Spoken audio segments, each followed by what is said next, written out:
Last one was 242 February 16th, if that tells you anything. Almost a whole 6 months ago. Alex, you all right? Are you having a stroke? I said almost a whole 6 months. February 16th. Yeah. We are May 17th. Look, man. 5 minus 2 is 3. Fine, a whole season ago. Does that make you feel better? It was a long time. 6 months, this man says. Holy shit.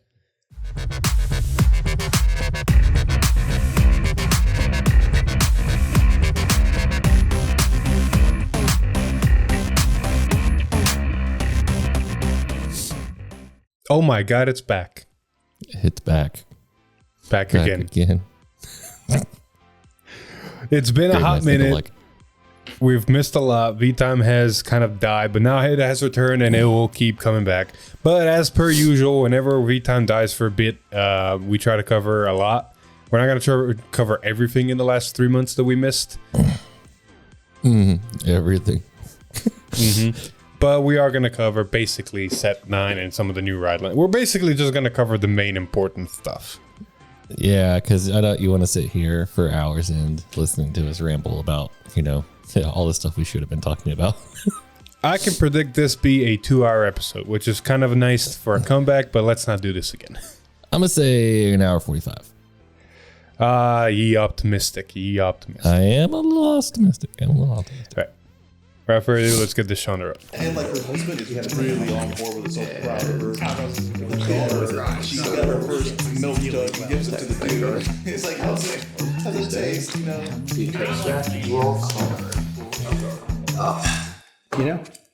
been thinking about coming back into Vanguard. What do I got to do to get started? Well, we have some starter decks you could try. Yeah, but this is a structure deck. This is going to be very strong. You can also buff them with these. Yeah, but these are naked. How do I protect these? You want protection? We got mats and sleeves. How am I supposed to keep up with all of this? Got the box for your decks and then your dice for your gameplay. Yeah, but this is all newer stuff. If I wanted to play with my old stuff. Well, I'm glad you say that, because we got some vintage products as well. This stuff is awesome. Where can I get more of this? 50 cards! All this and more at 50cards.shop. Use code TDHeroes for a discount. All right, starting us off. So the way we're going to do this is because most of these are going to be Tuesdays and Thursday streams of basically covering whole ride lines. We're just going to go back and forth. There's not much reason to go. We're just going to start. And we're going to start with a very interesting new mechanic that kind of revives OTT plus Jewel Knights? It's Jewel Knights and OTT. Yeah, exactly. And it's called Nebula Knights. So we're going to start off real quick with the starter in the grade 1. Nebula Knight of Inherited Celius is going to be the starter. And then he's going to upgrade into Nebula Knights of Guiding Celius, which basically just says, auto when this unit is placed by riding from Nebula Knight of Inherited Celius, costs reveal a grade 3 card with Nebula Knight in its card name from your right deck. Search deck for up to 1 Nebula Knight of Yearning Cornus. Call it to rearguard and shuffle your deck. Yep. You know why I like this grade 1 already?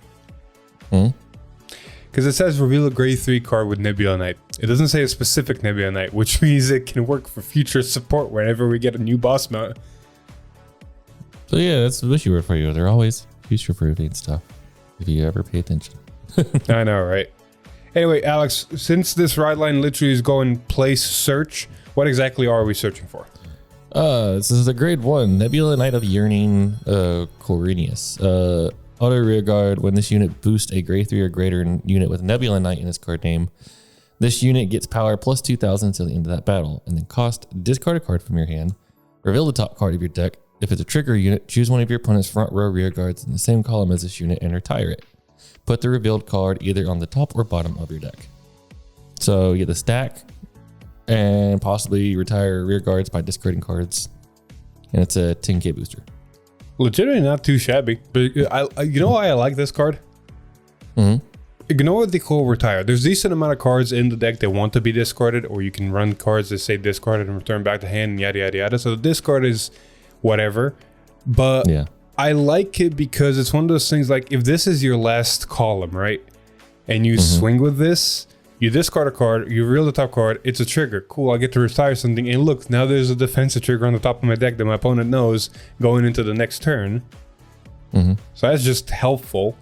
Or, oh look, there's no trigger. Let me put that on the bottom. Let me increase my chances of hitting a trigger now.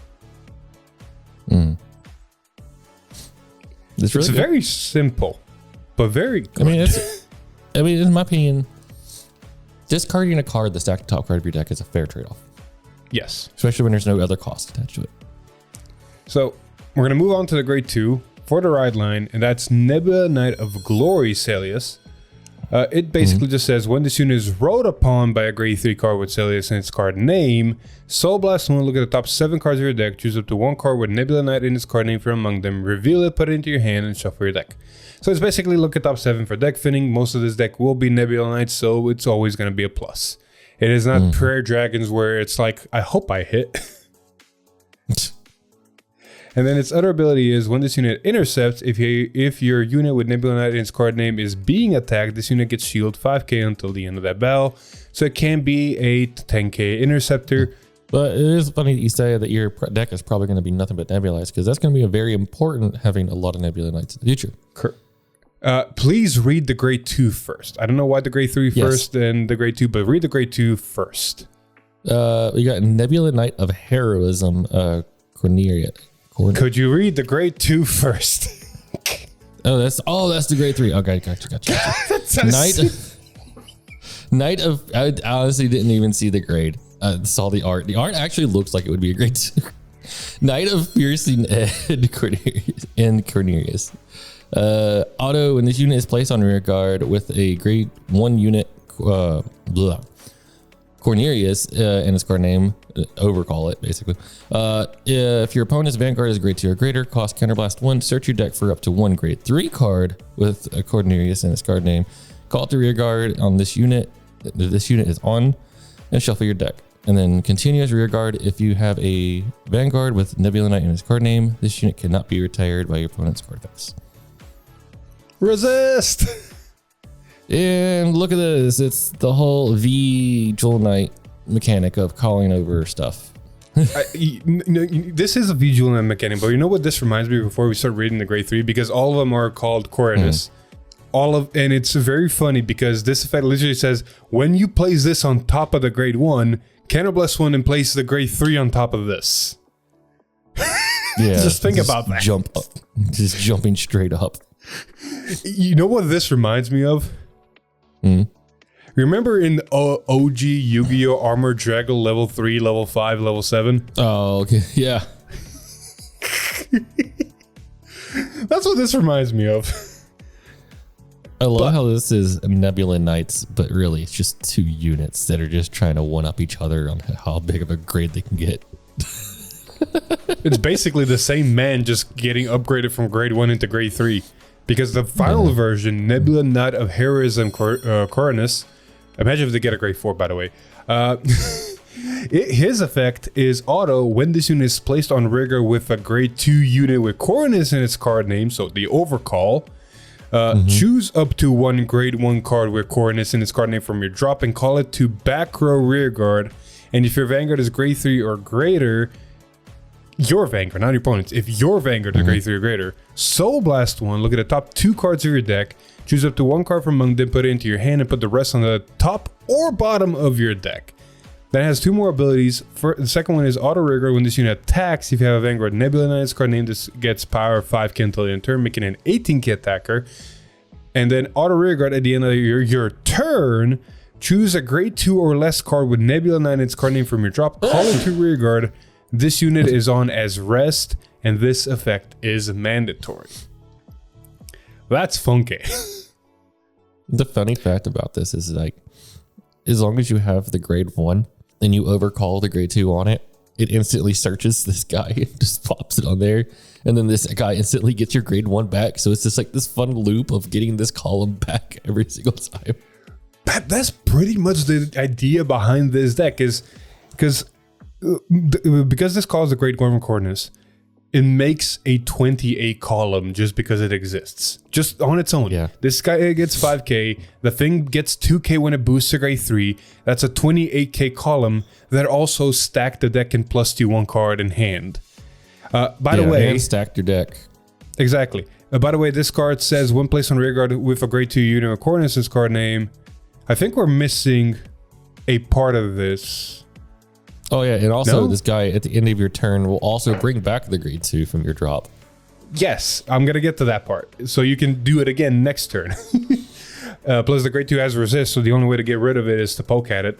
Well, while I look for the card that I'm looking for, on a side note, I retract my statement about the ride line. If you Soul Blast the ride line, you can get the ride line on the board with this and have a 10k interceptor. Okay, yeah, that's where it is. So the grade 2 specifically says if your opponent's Vanguard is grade 2 or greater. So you can't really do this combo when you're going first. However, that's my point. If you're going second and you have a CB, you got the grade 1 on the board through the ride line ability. And if you have the grade 2 in your hand, you call over the grade 1. You counterblast, you search your deck for the grade 3 and call the grade 1 behind the grade 3. And now you have a 28k column while your opponent's at grade 2. Magic numbers. No Soul Blast won't look it up and rearrange, but hey, you can still do it. Yeah. And the skill to get the grade 2 will come back as well. So you'll still get the grade 2 back on your grade 2 turn as well. Exactly. And if your opponent leaves it, cool. I get to do more things with it. Because, Alex, why is it bad for people, or why does the card have resist, and why is it bad for people to leave the grade 2 on the board? Yes, because of the Vanguard. Glistening, a Nebula, a Night Lord, Sirius. Active Vanguard once per turn cost return 2 cards Nebula Knights in your card name from your drop to your deck. Choose one of your rear guards, search your deck for up to 1 card with Nebula Knight in his card name with a grade +1 of the chosen unit and call it to rear guard on the chosen unit and shuffle your deck. Yeah, that grade 2 we just talked about. Pretty much. Vanguard, when this unit attacks, cost counterblast 1 and choose a column and stand all of your rear guards with Nebula Knight and their card names in that column. And if you persona row this turn, then cost you get to discard a trigger unit from your hand to look at the top cards of your deck equal to the number of your rear guards with Nebula Knight in their names and put them on the top of your deck in any order. That's a funny one. Yeah, I have 5 rear guards. Cool. Let me just look at the top 5 cards in my deck. Figure out I'm Play going to the twin main drive menu. and what the other 3 are going to be. Exactly. Oh, I like this deck. I like this deck a lot. The top, looking at the top reminds me so much of VOTT. Oh, Where it yeah, was- yeah. Where it was you manipulated the top of your deck to gain benefits, but then you could also manipulate it to have all the defensive abilities in your opponents. I don't know which defensive triggers I'm going to get. I'll take this hit. It's very interesting. I've been doing some playtesting with it because we're going to be recording with it soon and yada, yada, yada. In one of my practice playtests, right, I used the grade 1 coordinates ability before the Vanguard swung on a persona right turn to reveal the top card, and I revealed a heal trigger. So I, assume you retire something. And then I swing a Vanguard, use its ability, look at top 5, restack. And then I go into Twin Drive and I go crit. Now, think about this. I said I've revealed a heal trigger. I swing a Vanguard, restack the top 5, and go crit. Yeah, Where is that heal trigger now? exactly. So it does introduce very interesting gameplay turns, and the whole, return 2 Nebula Knights, you basically makes it to where if the grade 1 exists on your board, you return the grade 2 and the grade 3. The grade 2 gets the grade 3 calls the grade 1 back. If the grade 2 is still on the board, you just return the grade 3 and then put the grade 3 over the grade 2 and you're doing your thing. So it's honestly it does what it wants to do very fucking easily. But there is more than just these few Nebula Knights, because otherwise, it'd be really hard to do this whole thing off. So we got Now- more cards to talk about. Exactly. Now, a lot of effects have been discard or do this or do that. Like the grade 1 is a discard. There's going to be some other cards to discard. The Vanguard technically discards a trigger. So one card that immediately pops up is the energy cycles where, Energy Blast 3, remove from game, return to discard a card. But Nebula Knight's also got something that kind of helps with that as well, because we have Nebula Knight of Accompanying Illusions Fomalut. Auto, when this card is discarded from your hand during your turn, if you have a Vanguard with Nebula Knights in its card name, so not grade restricted, you may call this card to rearguard. If you called, this unit cannot attack until the end of turn, but it can still boost. But the reason it's a very interesting card is because there's going to be a lot of Soul Blast costs in this deck, so it just says act rearguard. If you have a Vanguard with Nebula Knight in its card name, put this unit into your soul, look at the top card of your deck, and put it either on the top or the bottom of your deck. Ta-da! Yeah, like you said, you're going to be discarding a lot, which makes me very mad about something we're going to talk about later. Hey, you Nebula Knights can get this, but something else couldn't. Hey, man, this just reminds me of Velstra a lot, because Velstra also got a lot of support. It's like discard, counter charge, discard, put the soul energy charge, discard, call it to board, discard, do more things.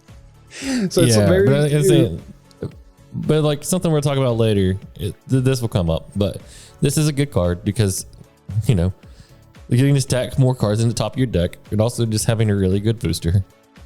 Not to mention, because your columns are most likely going to be Cornelius's, right? Behind your Vanguard usually can be free. So what you do is you swing with the column, you discard a card to look at the top card, retire something, put it on the bottom, whatever. You discard this and you call it behind the Vanguard. Now your Vanguard has a booster. Yep. And if this survives till next turn, hey, put it to soul, look at the top deck, let's go. More stacking. Yeah. All right, moving on. We got only one more Nebula Knight to talk about. It's also a grade 2. Oh, and it's also a double rare. Speaking of which, technically 2 cards to talk about, but yeah, but one more Nebula Knight. Yes, one more Nebula Knight. Speaking of, Nebula Knights have 3 double rares. Yeah. Nebula Knight of Esquarian Archery. How did you know? I don't think I said that wrong, but anyways. Good enough. Continuous Rearguard. It's a grade 2, by the way. Continuous Rearguard during your turn. If your Rearguard was either retired or put into soul during your main phase. Overcall counts. This unit gains power +5. If your opponent is Vanguard is grade 3 or greater, it gains 10k instead of 5k. And then auto rearguard once per turn when this unit attacks while boosted by a unit with Nebula Knight in its card name. Cost Soul Blast 1 and discard a card from your hand. Reveal the top card of your deck. If it's a trigger unit, choose one of your opponent's front row rearguards and bind it. And if it is not, you choose one of your opponent's back row rearguards and bind it. And then you put the revealed card either on the top or bottom of your deck. Yeah, that's, you always like to see the word bind in something that's not in your economy. I'll be completely honest. I don't like this card that much. Really? It feels weird. It honestly feels very weird in the deck. Because you now need to manage even more Soul Blast. It's a nice beater, don't get me wrong. It can be like a 20k beat stick on its own. More likely if it's boosted, it's 28 because it's probably getting boosted by Cornelius or something else, whatever. But the fact that the only thing in merit of it is the fact that it's another beat stick. Because the effect it has is like Soul Blast 1, discard a card to remove something, which don't get me wrong, removal's nice. Depending on the matchup, it could be really good. But man, that's a heavy cost for one removal and maybe manipulating the top deck. Time will tell. I've been playtesting with the deck, and the reason I say it is because most of the time I find myself comboing into 2 columns of Cornelius's, and I'm like, I don't want you in the front row. You're doing nothing for me. That's fair. But hey, maybe the next card we talk about can make up for it. Oh yeah, because apparently Nebula Knights decided to pull a Cody Blaze and get a promo order. Yeah, let's be careful and not say that, because you don't probably want this to fall into Cody Blaze territory. This is actually a really good order, generically, for all of Catter Sanctuary. Would you look at that? Another order that's tied to one of these manga decks that would really benefit if it was also in the set, and makes the whole deck a little bit underpowered because it doesn't exist. Yeah, couldn't be Cody Blaze for a whole you have to wait for a whole year and a half of support to make it even playable outside of it. But for Japan, at least, they're going to have fun with it because we have the Nebula Knight path from the Starry Sea. I also need to check some wordings later on the ride line if this can technically get searched by the ride line. But outside of that, it's a normal order, grade 3, that has a very interesting ability that starts off with this card can also be played from your drop. So with a deck that likes to discard a lot, that's actually really fucking good. And then it goes, bind this card and perform one of the following 2 effects. You can either look at the top 7 cards of your deck, choose up to 1 card with grade less than or equal to your Vanguard from among them, call it the rigor and shuffle your deck. No, it does not have to be Nebula Knight, so it's just the top 7 call. And then if you have it's Smithy I have effect, but better because it can be played from drop. So it's a +1. And then if you have a Vanguard Nebula Knights in its card name, cost counter +1, look at the top 3 cards of your deck, choose a card from among them, put it into your hand, and choose another card from among them, put it on the top of your deck, and discard the rest. If your opponent's Vanguard is grade 3 or greater, choose 2 of your rear guards and they get 5k until the end of turn. So it'd say, look at 3, add a card, ditch a card, top a card. And then also potential 5k to the board to 2 units, which is honestly kind of nice. Okay, yeah, the right line cancer just says chooses a 1 card with Nebula Knight. So technically this has Nebula Knight in its name. Yay! You know what's another funny thing? Or another parallel that this card shares with Cody Blaze? What's up? Both this one and Cody Blaze's order are generic. Like, I think yes, that's the more upsetting part about the Cody Blaze order is the fact that it could have been generically used in certain decks if it wanted to, but we could never get it. Yep. And this one is only restricted on the second effect for Nebula. However, everything else is generic. You can play it from drop generically, you can bind it generically, and you can look at top 7 and call a card generically. You can literally throw this in any Keter deck and just go. And if Nebula Knights weren't so hot for space and soul, TFL would be fucking perfect. Just bind this, look at top 7, look, TFL, call, Soul Blast 1, call. I didn't use any hand and made 2 units on the board. Huzzah! Don't give them ideas. They'll do it. Yeah. They're 100% do it. That's why I'm giving them ideas. Anywho, we're going to move on. Are you worth it? We did technically got a double rare, but you know what? I feel like this double rare is worth it because it's a very interesting effect that I don't know where it can best go. So Alex, cover it. Sure. You got Knight of Embracement Spinabilis. It's an angel. Auto rear guard. Great 2, by the way. When this unit attacks a Vanguard, if you persona road the turn, it gains power plus 10,000 until the end of that battle. And if you looked at your deck by a card's effect this turn, cost put a card with the same name as this unit from your hand into your soul, and then increase or decrease this unit's critical to 2 until the end of battle. Fun. This is ironically a cycle that we were getting because Stoichia got one with almost the exact same effect, but with a different condition. I know, right? To be fair, it's honestly not too shabby because it's a 30k attacker that can become 2 critical by sacrificing another copy of itself into your soul.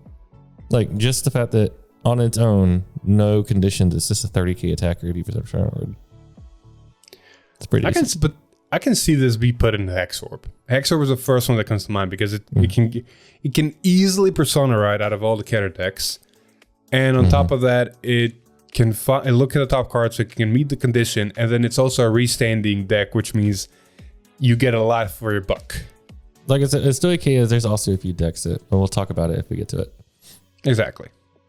Anyway, moving on. We're going to skip all that and come back to the letter. We got a whole new ride line to talk about.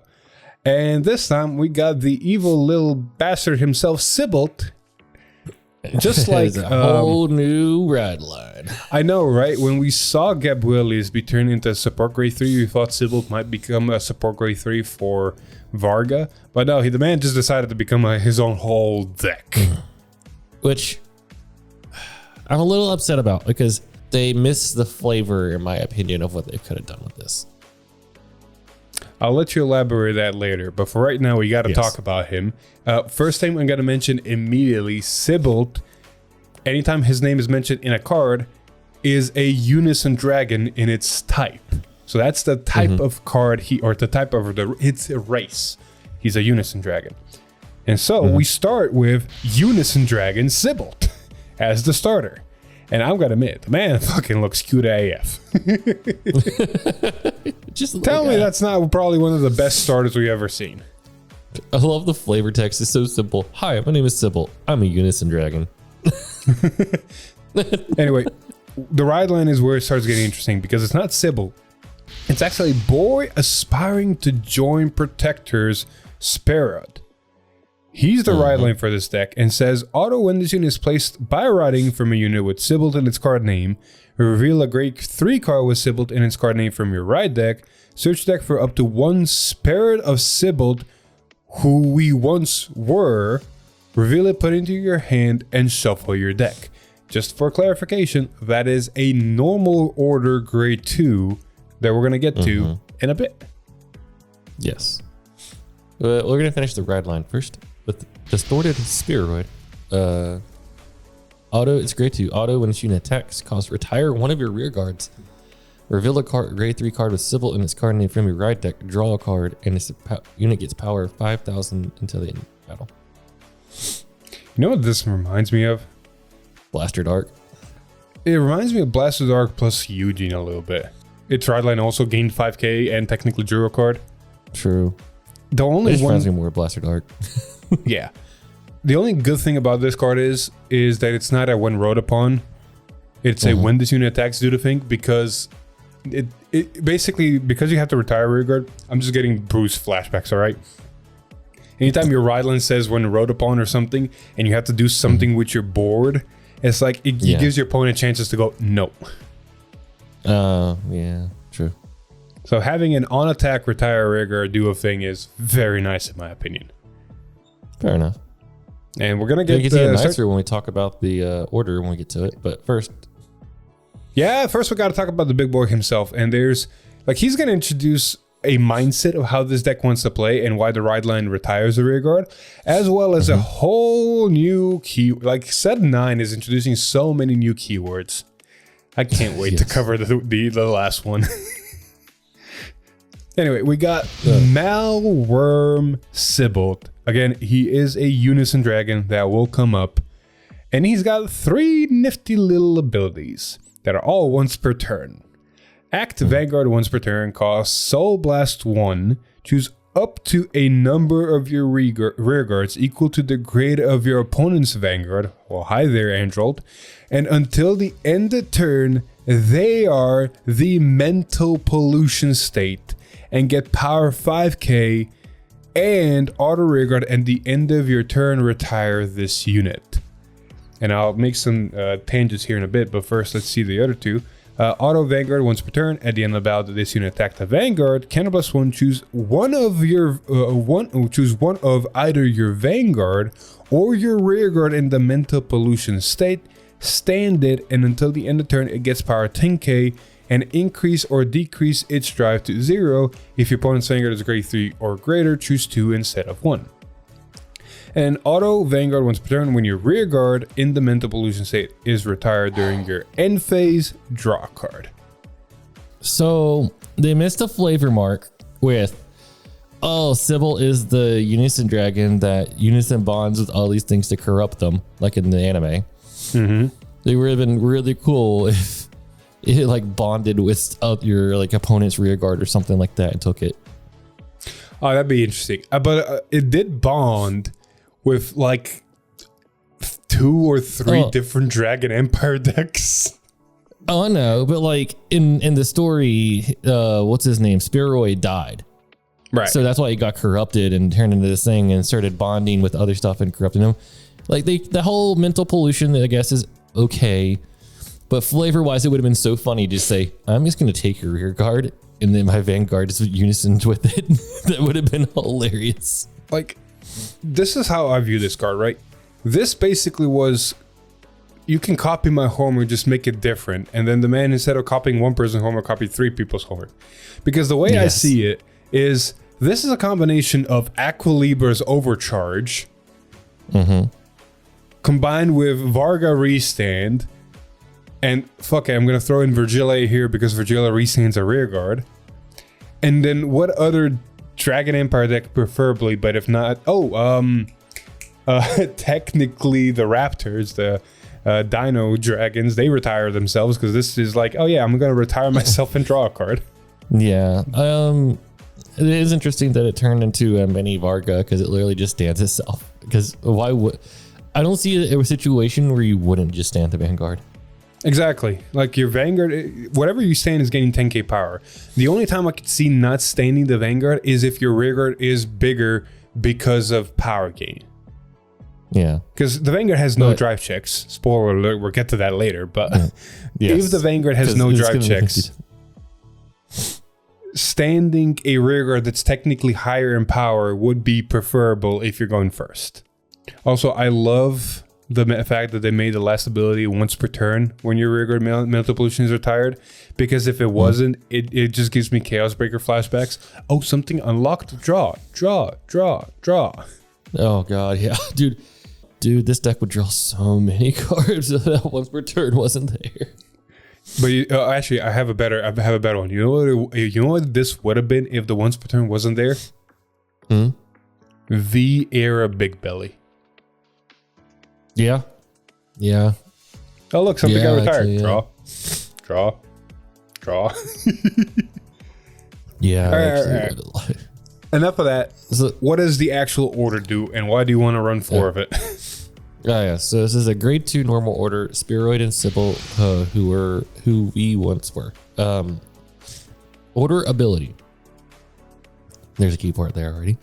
Play this if you have a Vanguard with either Spheroid or Sybil in its card name. Put this card into your soul and choose one of your Vanguards, and it gets auto Vanguard once per turn. When your unit without Sentinel is retired from rear guard other than during the main phase, put that card into your hand until the end of turn. And then other ability is auto in drop. When your grade 3 or greater unit with Sybil in its card name stands by a card's ability, cost bind this card and discard a card from your hand. Then increase or decrease your Vanguard's drive to 1 until the end of turn. Gee, I wonder why you would swing with Vanguard first when you're going in first if this is in your drop. Why. It's not even grade restricted. It's just hilarious. No. Well, it's grade restricted to your Vanguard being grade 3, but like your opponent can be grade 2 and you can stand your Vanguard and get an extra drive. I love this and I hate this. It also makes the deck think a little bit, because the only way you're drawing off of the order ability is if you retire during main phase, and mental pollution retires during end phase. You're already drawing 1 card there, so it's like a mind game there, making sure. Oh, this says other than during the main phase. Oh, other than during the main phase. So yeah, battle phase or end phase. Which, real quick, what card could actually really well fit in this deck, and also draws another card because it just does. What's that? You remember the promo grade 2 dinosaur? Oh yeah. Just kills itself, draws a card. Yep. Honestly, if Connor hasn't put that in the deck, I might suggest it to him. No, we mentioned it to him already. Oh, sweet. And I love how this order just pays the cost for the Vanguard. No, what's really funny was with this card, right? Your Vanguard is going to kill the mental polluted state, right? So you play this first. Give the skill to your Vanguard. Then you play down a, what's it called? Latifa? Soul Blast this. Look at the top 5, call something. Use your Vanguard skill, give both those cards to polluted state. And then when Latifa dies, this is going to bounce Latifa back to your hand to do it again next turn. So you can just keep reusing the same Latifa to plus your board. And if you don't have Latifa, the Vanguard's own ability just Soul Blast the order right away out. So it's like, haha. Exactly. So like you have multiple ways to get this into your drop, so you can pay for the cost. And then just like Aqua Libra, we have a lot of support cards that have something to do with mental pollution. Starting us off and with another keyword. Technically, yes. Oh. Starting us off with Drag Ritter Kazim.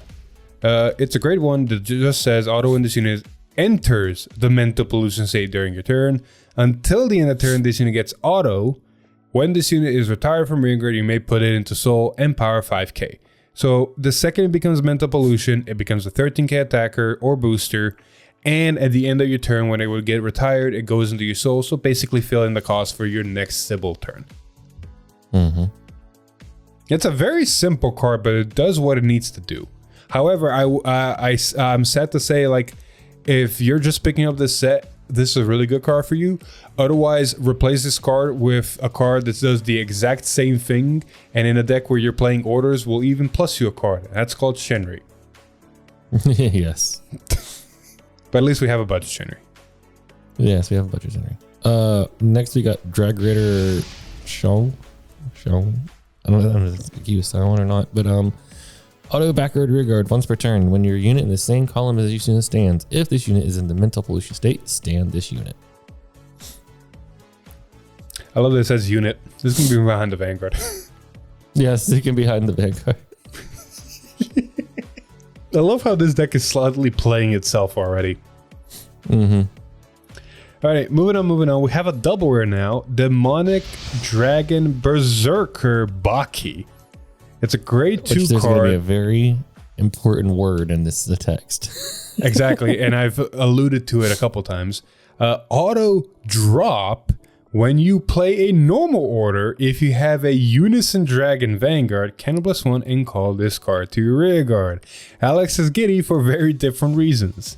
Because the second ability is continuous rear guard during your turn if your opponent's Vanguard is grade 3 or greater, and all of your Unison Dragon units get power 5k.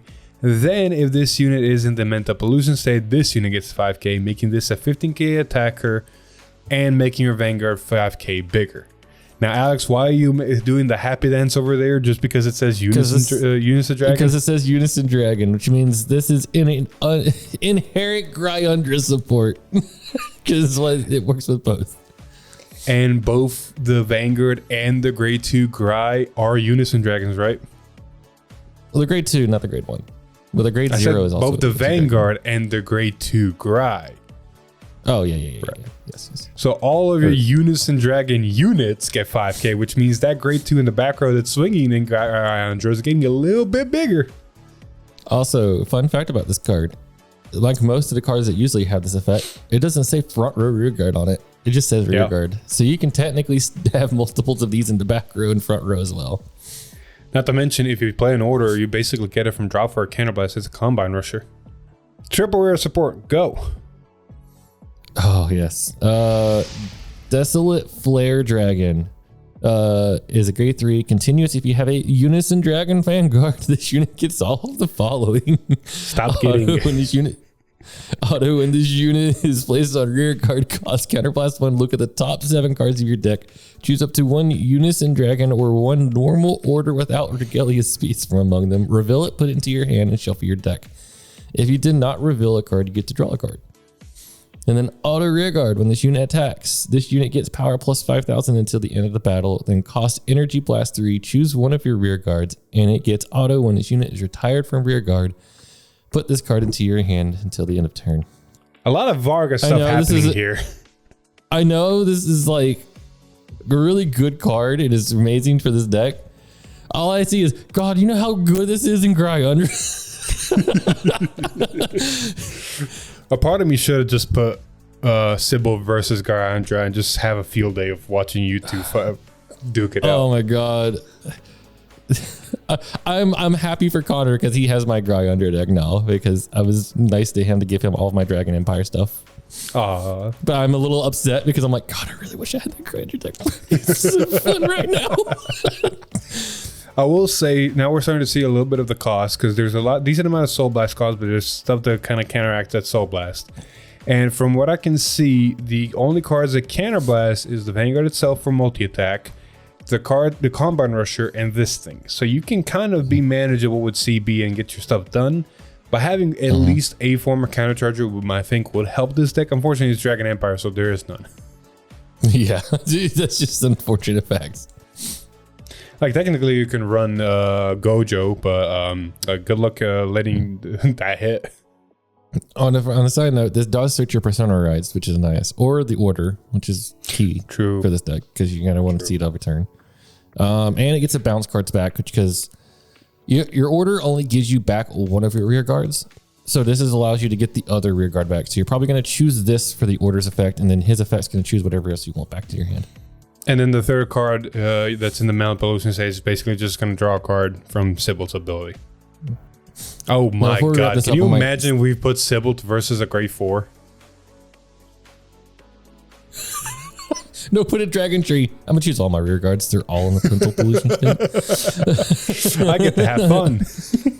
I'm going to go on my fun tangent now because this is Unison Dragon support as a grinder. Dude, this with the multi-attacker, because it retires itself to get more multi-attack, and you can bounce the multi-attacker back to your hand after it kills itself. Bruh.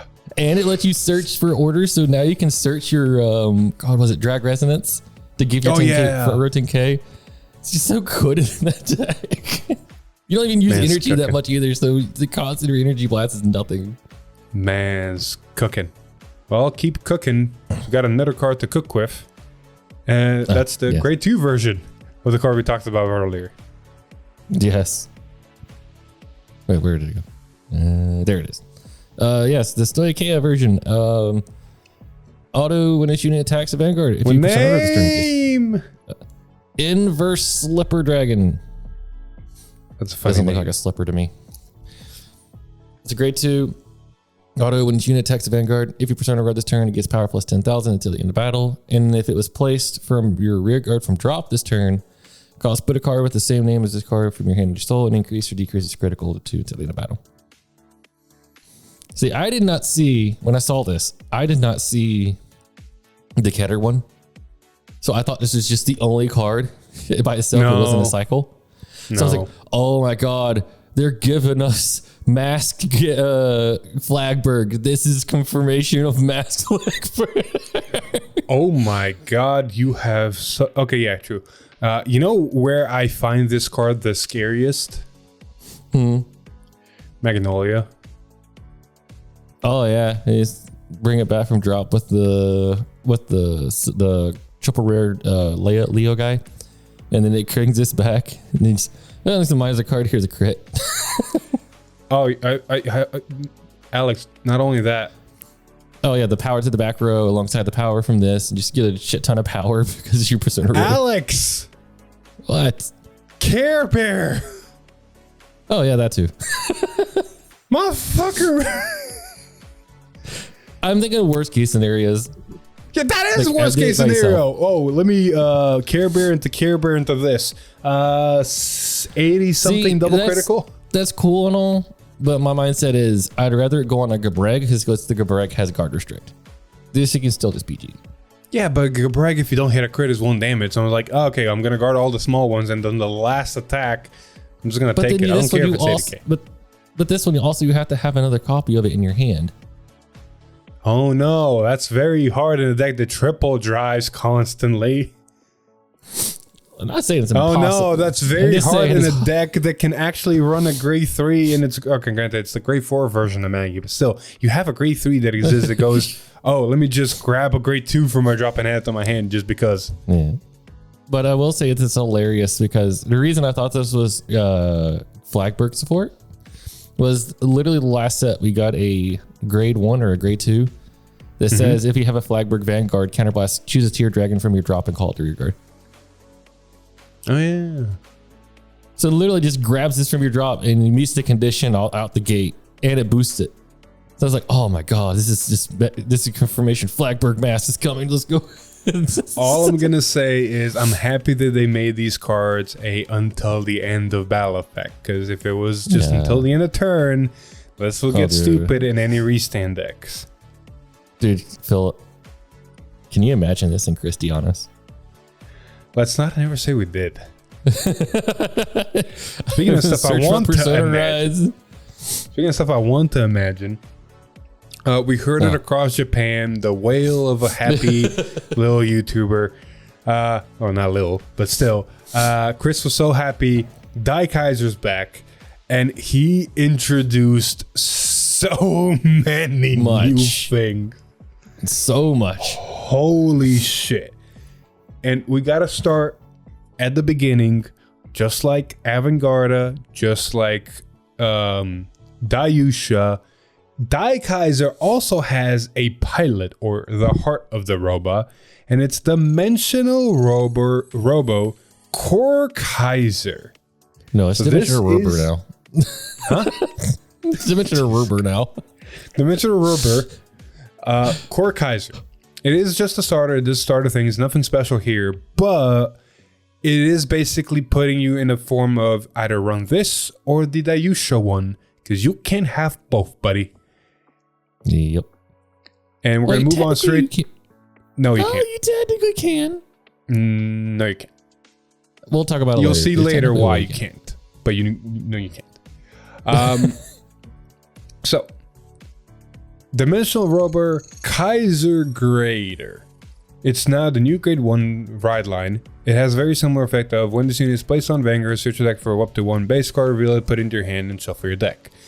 Auto, when this unit is placed on Rigor from Soul by your card's ability, if you're a grade 3 or greater Vanguard Die Kaiser in its card name, this unit and all of your Vanguards get power 5k until the end of the turn.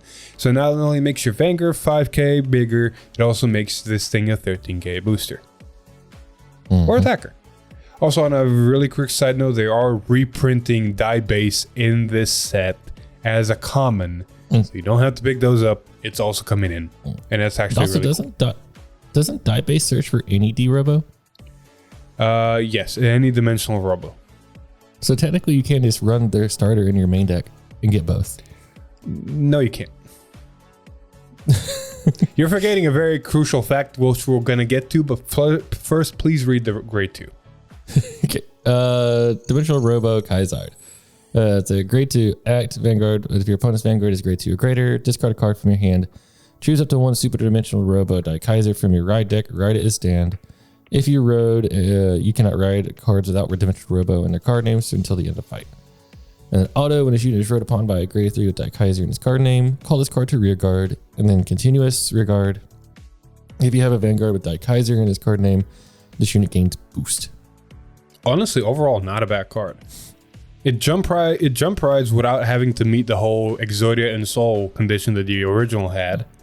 As well as becomes a 10k booster, which is honestly not too shabby. You don't get the shield effect that the Dry Dragon got you, but boosting's still nice. Exactly. Die Kaiser was always more of an offense. Dayusha felt like an offense mixed with a little bit of defense. Now we get into the main boss unit himself and why Alex's whole mentality is wrong. Because he's forgetting one very crucial fact about the original Dayusha. And why I'm mentioning the original Dayusha at all is because most of you already probably know. For some reason, for those of you that don't, Super Dimensional Robo Die Kaiser has brought back, or is technically introduced, a new mechanic called D-Legion. For new players, this is a very interesting mechanic. For old players, rejoice, it is back. Yeah. And we'll go through the specifics of D-Legion later. Let's first talk about Die Kaiser. Act Vanguard D-Legion with Super Dimensional Robo Dayusha. You do this if your opponent's Vanguard is grade 3 or greater. This unit may return up to 2 trigger units that are neither heal nor overtrigger, along with non-trigger cards for a total of 4 cards from your drop into your deck once. Search your deck for up to the specified card, D-Legion, and while in D-Legion, the Persona Ride icon is lost. Auto Vanguard, once per turn, when this unit attacks, if this unit is not boosted for this battle, Energy Blast 3, and this unit gets Auto Vanguard at the beginning of your drive step, choose one of your opponent's guardians other than the overtrigger and retire it. And it does not nullify Sentinels, by the way, this retire, until the end of that battle. And if your bind zone has no Dimensional Robo Core Kaiser, then bind the Dimensional Core Kaiser from your soul. And this unit also gets Auto Vanguard when your opponent's unit is retired from Guardian Circle by this unit's ability. All of that unit's effects with cannot be hit are nullified until the end of battle. Yeah. Guard break. Now, to kind of remind people, Super Dimensional Robo Dayusha is a restander. So you got two Vanguard swings, but they're both gaining numbers. So the way Legion works, and we'll go through this. Actually, Alex, read all the Legion bullet points. Yes. So D-Legion. D-Legion is the same as Legion, but the abilities are changed for standard. If your opponent's Vanguard is grade 3 or greater, you use this ability by taking 2 trigger units that are neither heal or over, along with 2 non-trigger units with a total of 4, and return them to your deck. Your original Vanguard becomes the Legion leader, and the new Vanguard becomes the Legion mate, and both are put side by side in the Vanguard circle. The power of the Legion leader and the Legion mate are both added together, along with the card names and abilities from both of them during your opponent's turn. The Legion leader is the only power where they're referenced. The critical and the drive are based on the Legion leader's values, and the Legion leader and the Legion mate lose their Persona Ride icons as long as they're in D-Legion. So, with that being said, Alex, do you remember what Dayusha's main shtick about binding its ride line is? To get if you Persona Road, you get a drive. Uh-huh. Yeah. Yeah, so that's not happening here. So you technically can. So yeah, on turn 5. No. So if you're going first, you cannot D-Legion.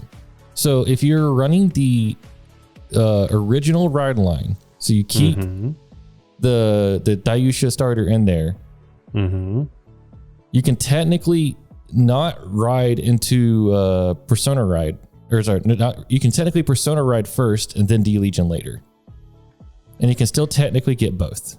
Okay, I see where your mentality is, but damn, that's a very convoluted deck. Because what you're talking about is... but you can technically do it. So what you're talking about is, in the perfect world, you would go first. You would get all the pieces of Exodia into your soul, and you would jump ride with the original Dayusha ride line. And then you would do your grade 3 turn, whatever it is. No, you can't. No, you can't jump ride. Sorry, I'm now misremembering, because I'm pretty sure you can't jump ride with your opponent's a grade 1, because I remember that being stupid and broken. I need to reread Dayusha. It's been a hot minute. I'm pretty sure it jumped right faster than this one did. I feel like we're misremembering something, because I remember testing this with Echo and something going very, very wrong because he did not read the card properly. So I'm looking for Dayusha's ride line specifically, which is the thing. You just need to look for was it Die Dragon? No, it wasn't Die Dragon. It was the grade 1. Yeah, the grade 1 has the ability to do the thing in soul. Honestly, the easiest thing is because I'm going to go to set. I'm already at the set. I'm going to go to Brentgate. I'm going to try to find... I'm pretty sure it was a double rare, I think. Dimensional Robo. That's a triple rare. There's the double rares. Dimensional Die Mariner. There it is. No, it is not. When did you... No, it's not Die Mariner. But Die Mariner was a double rare, interestingly enough. Die Battles. That's right. It was Die Battles. And Die Battles apparently is a whoosh. Die Battles is a common. You know, it's funny when this is a common. If your Vanguard is Dimensional Robot Die Dragon, your opponent's Vanguard is grade 2 or greater, and your soul has... So that's the thing. Your opponent has to be grade 2 or greater. So you would already go into grade 3.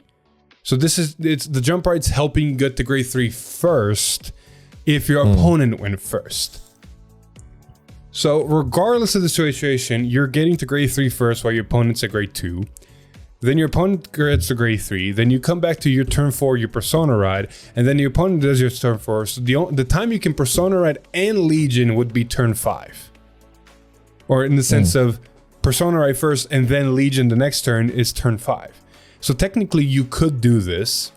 You run your original Dimensional Robo as a starter, and on the Persona Ride turn you bind him. And then when you ride Die Kaiser, by that point you used your die base to put Core Kaiser into Soul, so now you can bind him for the 5th turn. But that's super convoluted, and it's better just to go Legion straight away. It probably is, but you can still do it. I was gonna say something else. That was funny.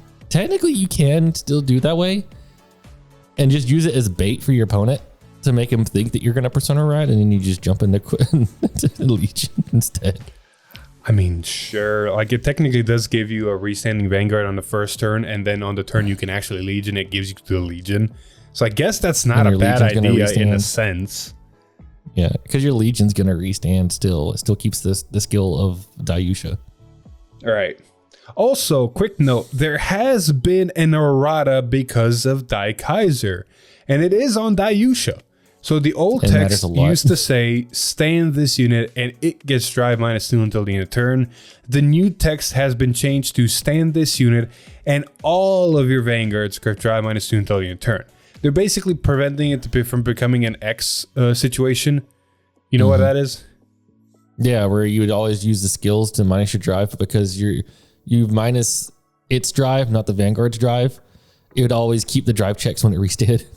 Yep, so Dragonic Overlord kind of combined the V version and its Legion version and became stupid. Yeah, it's like 6 or 7 drive checks or something like that. Some really stupid stuff. So luckily they made this better. Also, this also just means that the original Rideline Kaiser grader now basically gives 10k to the Vanguard, and then because the Legion power is combined, you have a 36k Vanguard just by calling the grade 1 out. Yeah. Also, because of Dayusha's skill, it says all of your different units with Dimensional Robo gain power 5k. So it includes the Legion and Legion Mate. So it's 10k there as well. So it's 46. Look, a 46 twice where it says guard break. Yay. It's also restanding. With no drive checks, that's the only good part about this is while it is restanding, it is not drive checking more. So you can still use other dimensional robo cards to give this thing a crit. So it can be a 46k double critical just because. However, because it doesn't have drive checks on the second attack, it's a lot more manageable and you can kind of manage the numbers, perfect guards, yada, yada, yada. Yeah, but the scary part about this is it technically does have 2 guard restricts on it. Oh yeah, yes it does. Because you can still run, God, what's her name? The support that supports all the clans in the back row. I know what you're talking about, and I've completely blanked the second you said we referenced the card. Because Dai Kaiser says when it's not boosted. But the first battle, you can boost with her to restrict, I think it was like 2 or more to guard or no Blitz orders. 2 or more to guard, yeah. So then when a restand happens, you're not going to be boosting with it because it dies after it ended its battle. So then you can use the guard restrict or the guard break on the second swing.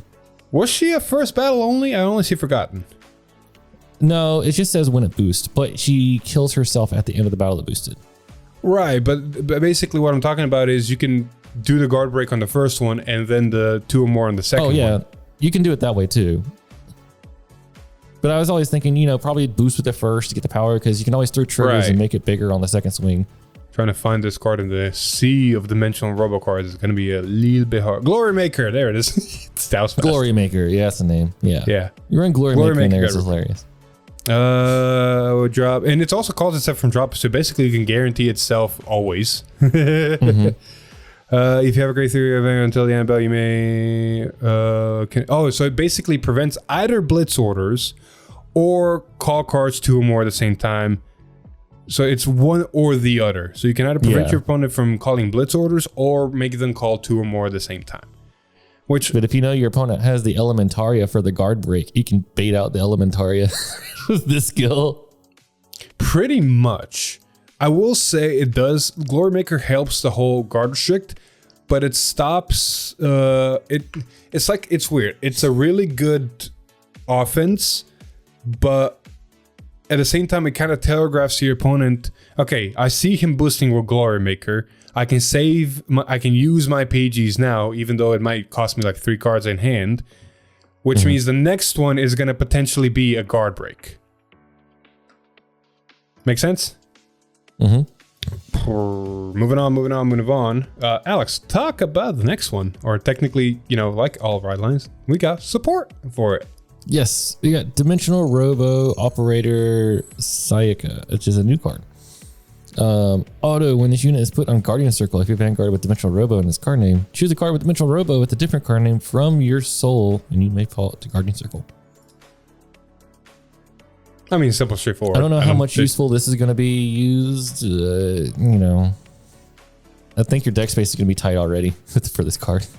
I think at least 1, maybe 2 copies are needed because when it's oh no, I'm thinking about something else. Sorry, I'm thinking about something else. It's just a guard card. It's literally just a guard card. Yeah, it's just a guard card that pulls from Soul. So again, I don't know how useful it's going to be or how much deck space you're going to have to put something like this. The way the way these decks work and the amount of dimensional robo cards we've gotten and the way the grade 0 base works is you can almost run a pseudo Highlander Dayusha Daikaiser deck because it can get anything out of anywhere and just yeah.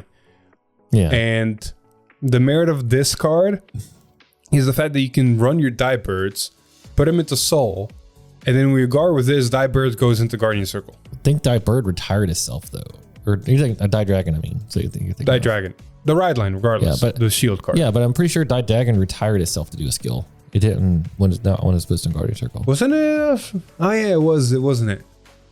Yeah. Well, but regardless, you can potentially run something that has shield and do the thing. But yeah, my point stands.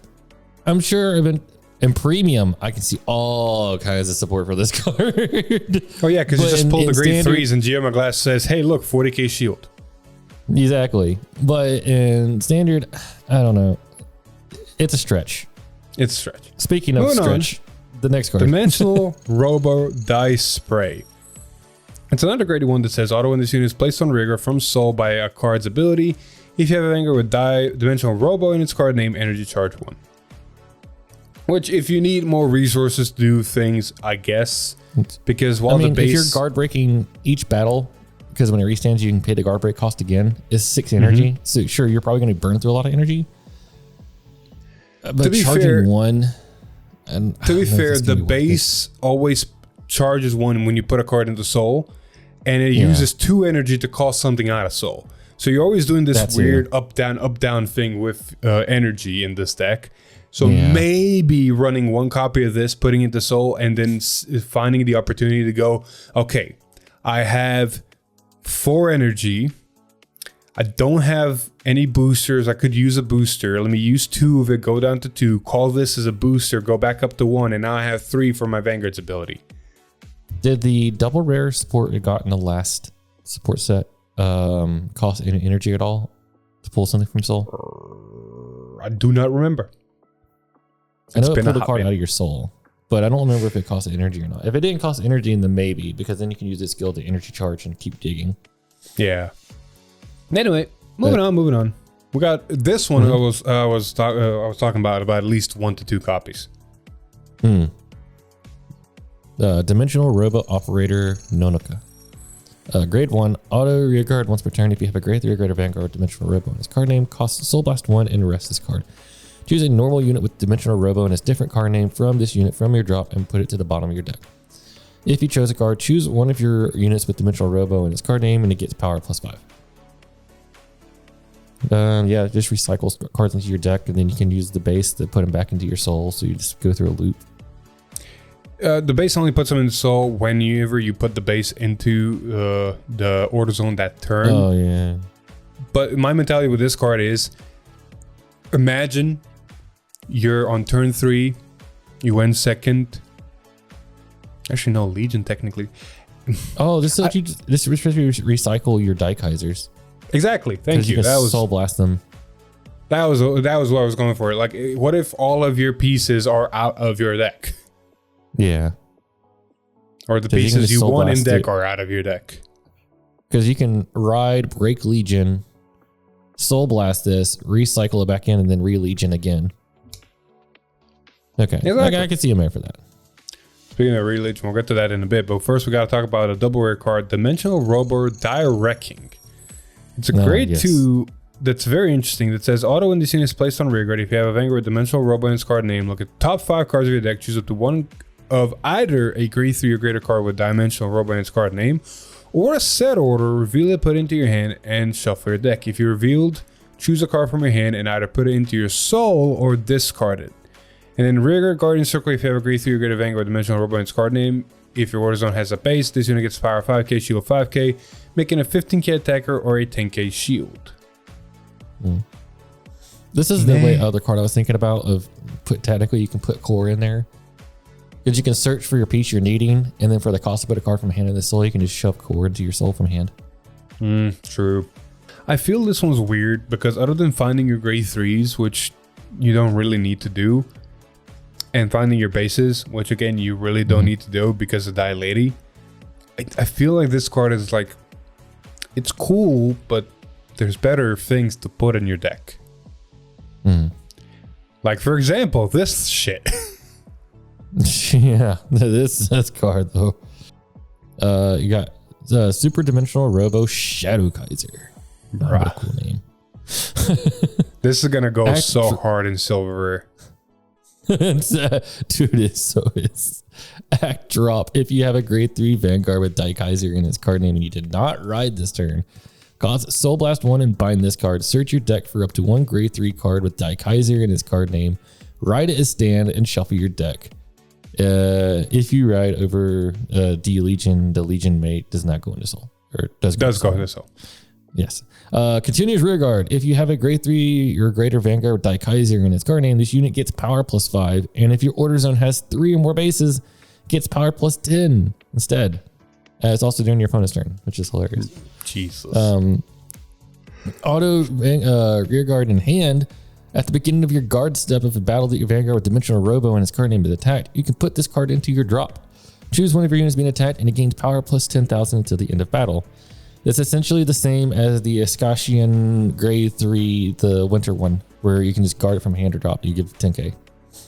The very important part about this card though is that if you want to use that effect to guard with, you have to do this first before putting Guardians. Like if for some reason you put the energy cycles and you draw into this, you've kind of missed timing.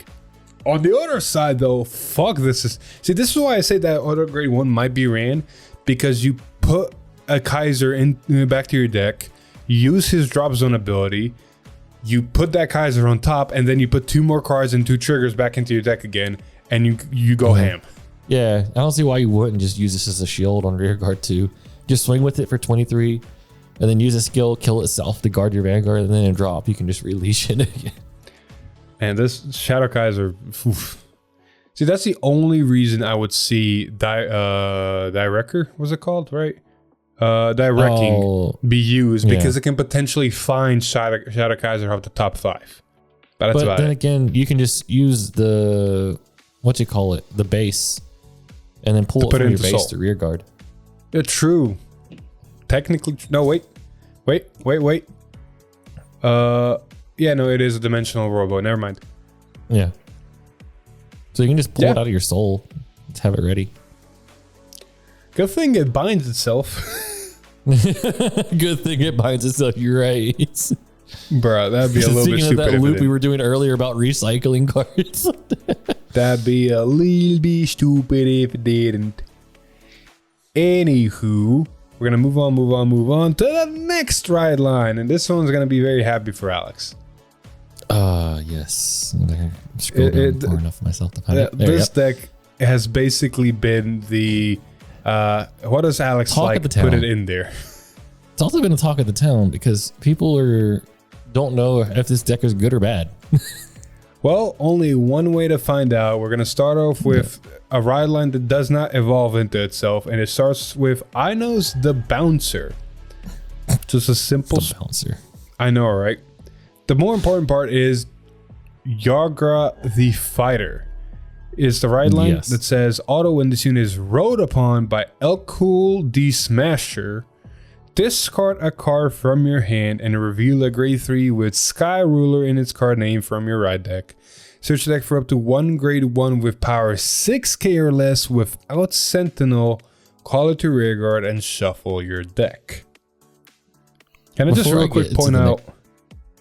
I just want to point out one thing too. Can you just talk about the names? Bouncer, Fighter, Elkul, the Smasher. Yeah. God. The thing I want to point out is the fact that a lot of the new ride lines all say, hey, reveal this specific grade 3. It's like they don't want us to mix and match ride lines anymore. Yeah, they were really restrictive with this one. And I can understand why, because when you see what this deck's going to be doing, you kind of don't want this being mixed into other stuff. So, Alex, how many 6K or less grade 1s can you call to do something good? What was it? Burrow Shrooms, which is a good card. It's used in most stuff. Goes in a soul. It's called 2 plant tokens. If you would want it, there is the support card for Leonorn that forces rear guards into Guardian Circle when it boosts. There could also be just a whole new card. There could be also a new card. You're right. I'm going to talk about that card with Flowering Rabbits. It's a grade 1, 5 double rare, 5K base unit. Continuous rear guard during your turn. This unit gains 1K for each of your rear guards with the same name as this unit. Includes itself, so it's automatically a 6K on its own. If you have a full board, it is 9K, which is important because with the next go. Auto. This card can also be paid with Counterblast 1 and discard a card from your hand. If you do, you search for 3 cards instead of 1. When this unit is placed on rear guard, discard a card. Look at the top. Discard 1 card from the top of your deck. Choose a grade 3 card with Sky Roller in this card name from your ride deck. Reveal it. If you either revealed it or you have a grade 3 Vanguard with Sky Ruler in this card name, discard a card from your hand. Search your deck for up to 1 Flowering Rabbits and call it to rear guard. And if you search your deck, shuffle your deck. Oh, I just realized something. Yeah. When this unit is placed on rear guard, discard up to 1 card from the top of your deck. Choose a grade 3. It can be 0 and you just do the effect. Yeah. You don't have to mill anything. Yeah. Granted, you're going to want to mill because the cards we'll talk about later. But basically, this accounts to when you ride the grade 2, you're going to search this from your deck. You're going to counterblast 1 more than likely because you're going to probably take a damage. Discard a card from your hand, mill 1, and then call all 4 of these from your deck. Oh, not even mill. 4 9K mill 1, yeah. So you're going to have 4 9Ks. Technically, you can mill 4 if you decide you want to mill that many cards. Yeah, because each effect triggers once. Yeah. Because it doesn't say when placed from hand. It just says when it's placed on rear guard. If there were effects that didn't minus you because it's a discard, you can technically chain each bunny into another bunny and keep discarding cards.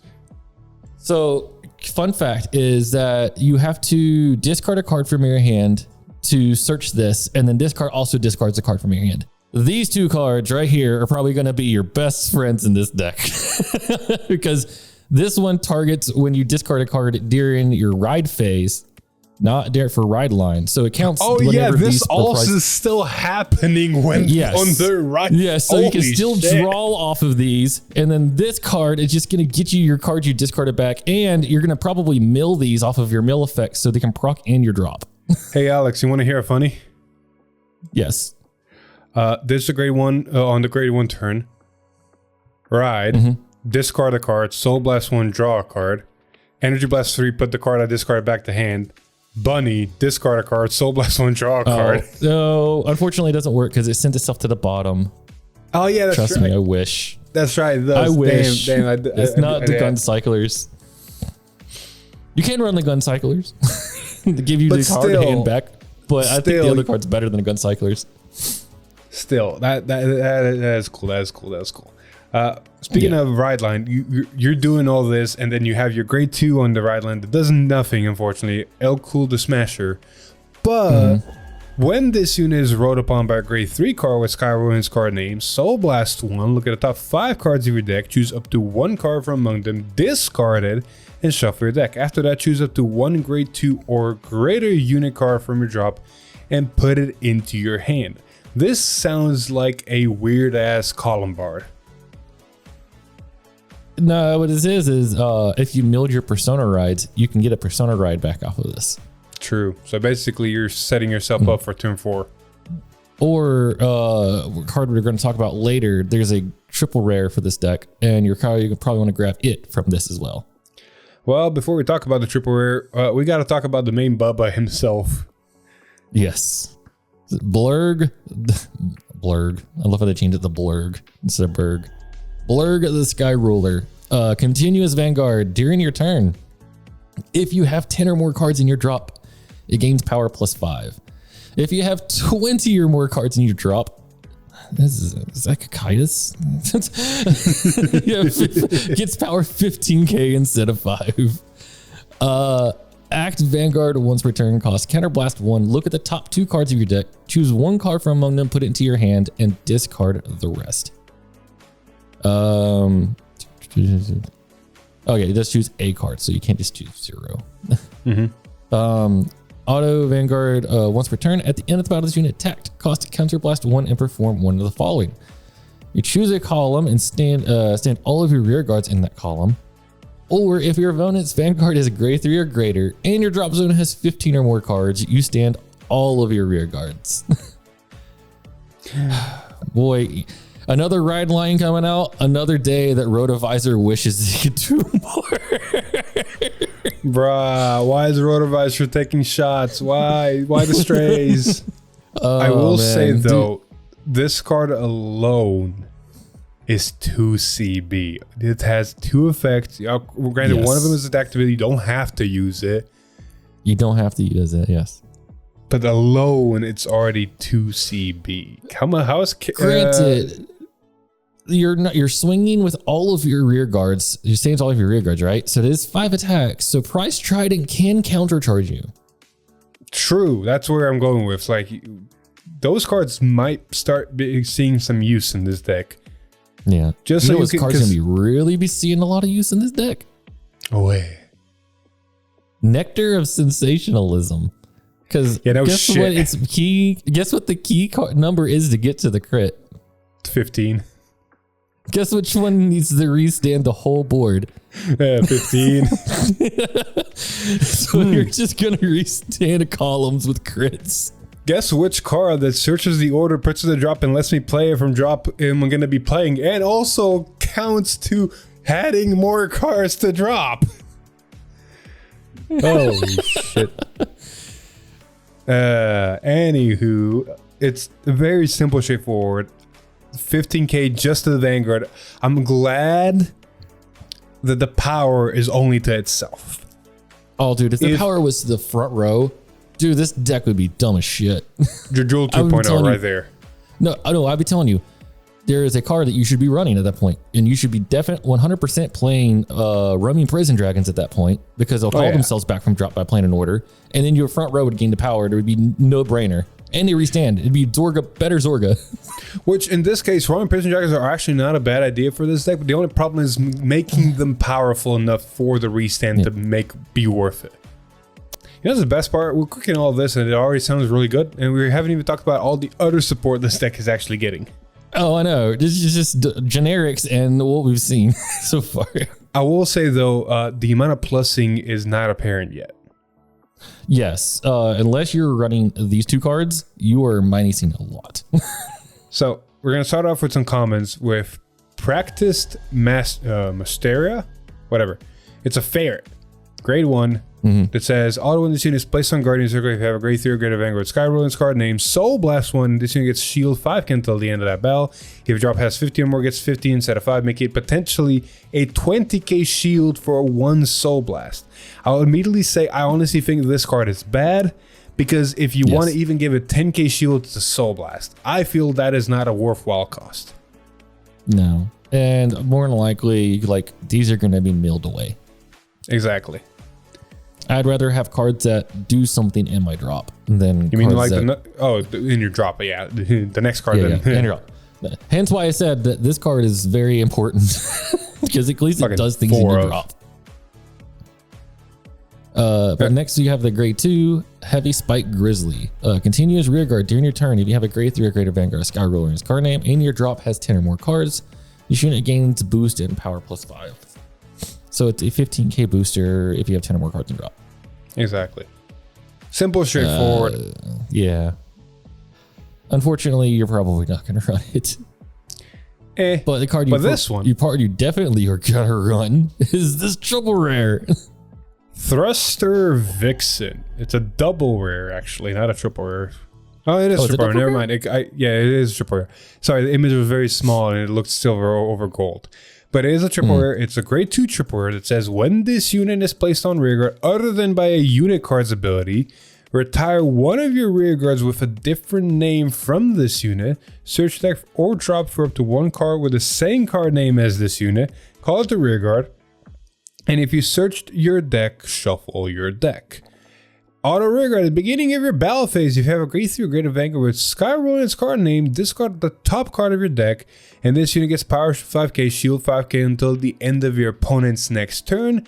If your drop zone has 15 or more cards, this unit gets an additional 5k, shield 5k until the end of your opponent's next turn, basically making it a potential 20k attacker or 15k interceptor. I see this card is really cool because it just, makes itself on the board and you have a beat sticks just because. I only see one downside about this card. The mill is mandatory. Well, that too. Which I guess in this deck it doesn't really matter because you want to get to that 15 as fast as possible, so that mill helps you. Actually, it matters a lot because if you're getting close to deck out, it means you don't want to see these on your board because you're gonna probably kill yourself.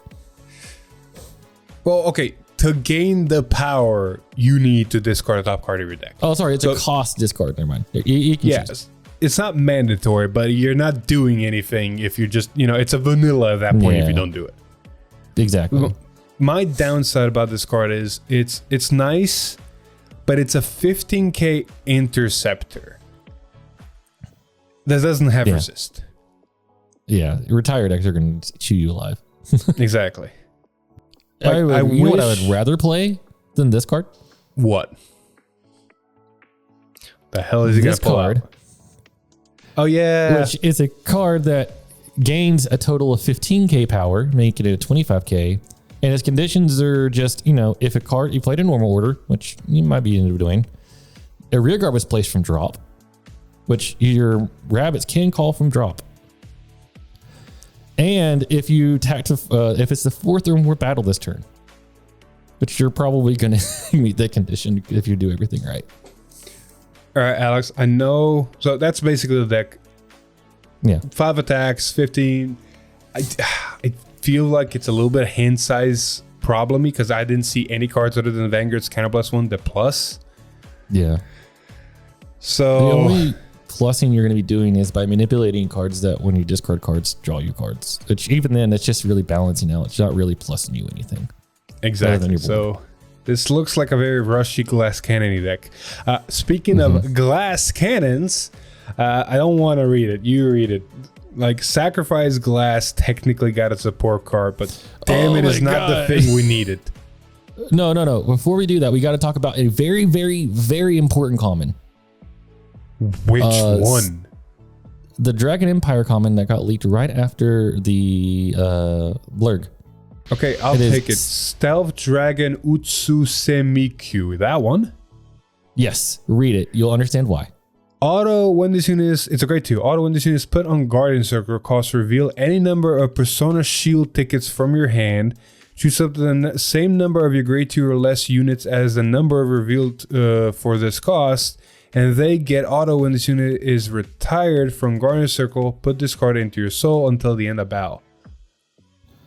So we're finally seeing cards that interact with Persona Shield tickets. Okay, valid. So the Persona Shield ticket maker triple rares that we've gotten in the few boosters back actually is going to be very important possibly in the future now. Because they're showing they're expanding on that mechanic. Yeah.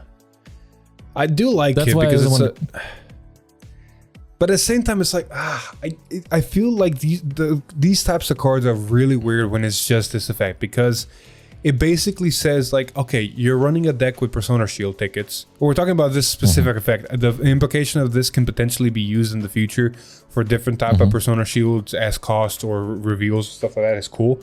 But this specific effect is like, okay, you're running not only the Persona Shield tickets, but if you're running this, the only reason you would be running this is you have a soul problem in your deck, right? Yeah. I mean, sure, we will love this. Well, yeah, but my counter argument is unless you're a budget player and you need these, well, granted, if you're a budget player, how you have Persona Shield tickets in the first place because those are AAAs. No, this card itself is very niche and will probably never be ran. But the important part about this card is that the fact that the cost is to reveal Persona Shield tickets, which means that in the future we could see double or triple rare support cards in the future that do something really, really important by revealing Persona Shield tickets. All I'll say is the reason I don't dislike this effect specifically is, oh, look, you do everything and take up space that my front row effect triggers do and don't take up space. You know? Fair enough. Well, yeah, that's true. Yeah, because they can all go back into Soul and then you can bind them again. Yeah. Anywho, Alice, take care of Glass. Yes, so Glass got a double rare, and it's okay. It didn't solve the problem. It didn't solve the problem, but it is nice. It's actually a nice effect. It's auto, it's a grade 1, double rare. Auto back row center rear guard. When your grade 3 or greater Vanguard with Grand Dogma in his card name is either placed or stands, cost Soul Blast 1 to retire this unit, and all of your front row units gain power +5 until the end of turn. That's important because Grand Dogma gained 15, so that makes it 33, which is a magic number against grade 2s, and so's your musicians will be like, what, 25s? So it actually hits numbers that are good, makes them good numbers. Valid.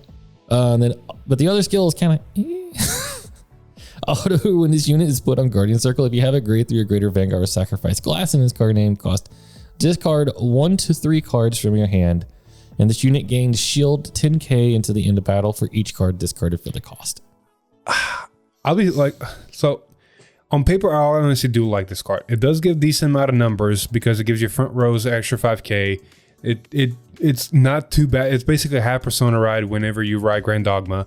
Not to mention, because it retires itself to do this, it basically means this is your booster for Glass. So that your Glass, your first swing Glass actually is a decent number, and then you retire this and your front row gains 5k. So on paper, this is actually a really cool combo effect. And this is the second effect I also do like as well, because it turns your dogmas that you might have drawn into in your hand or other deck cards in your hand, like orders, or if you have like Persona rides. Yeah. Anything that you don't like that's in your hand, or even 5Ks, right? Like if you have too many 5Ks, this at least makes them a 10k shield then. Yeah. This basically takes the cards you would have guarded with and upgrades their shield value to 10k. Yeah.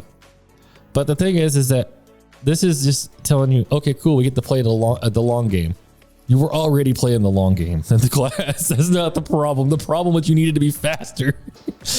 Glass, so I'm in the position with Glass as I'm in Bruce, where the mechanics it does, it's good. It has its gimmick. It wants to do its gimmick. The problem it needs to fix for it to be even a remotely good deck. I'm not even talking about high meta. I'm just talking about good deck. Glass has two main problems. The speed of which you can get the Grand Dogma restanding, because that's the whole gimmick.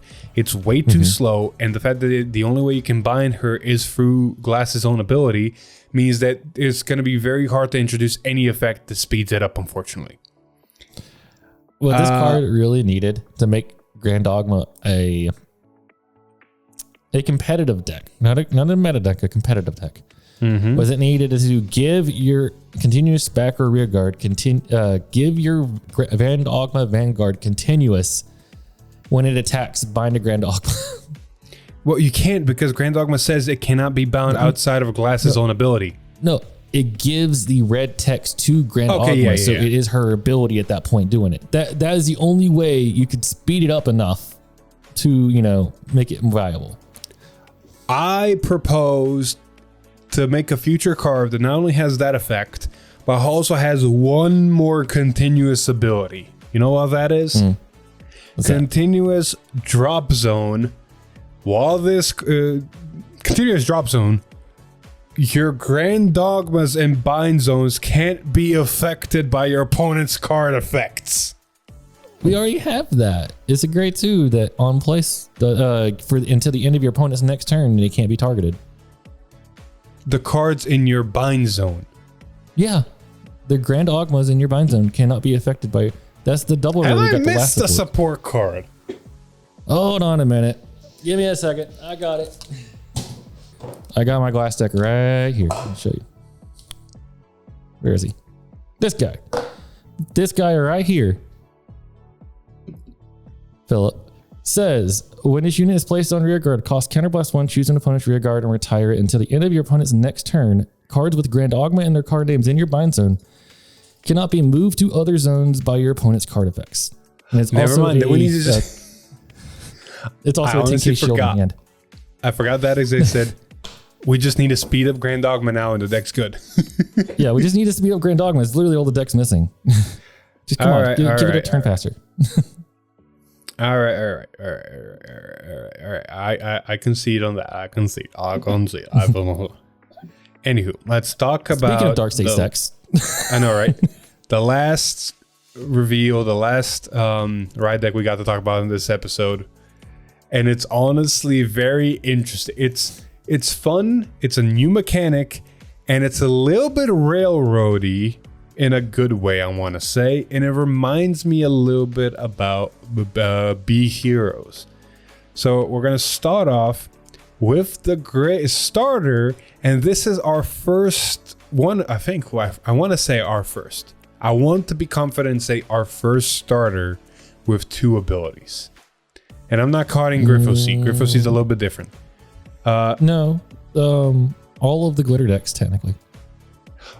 Valid. All the glitter decks are very similar to this, because this one has the draw ability, but also has a second ability called Happy Toys. This card is a Happy Toys and exists for the children.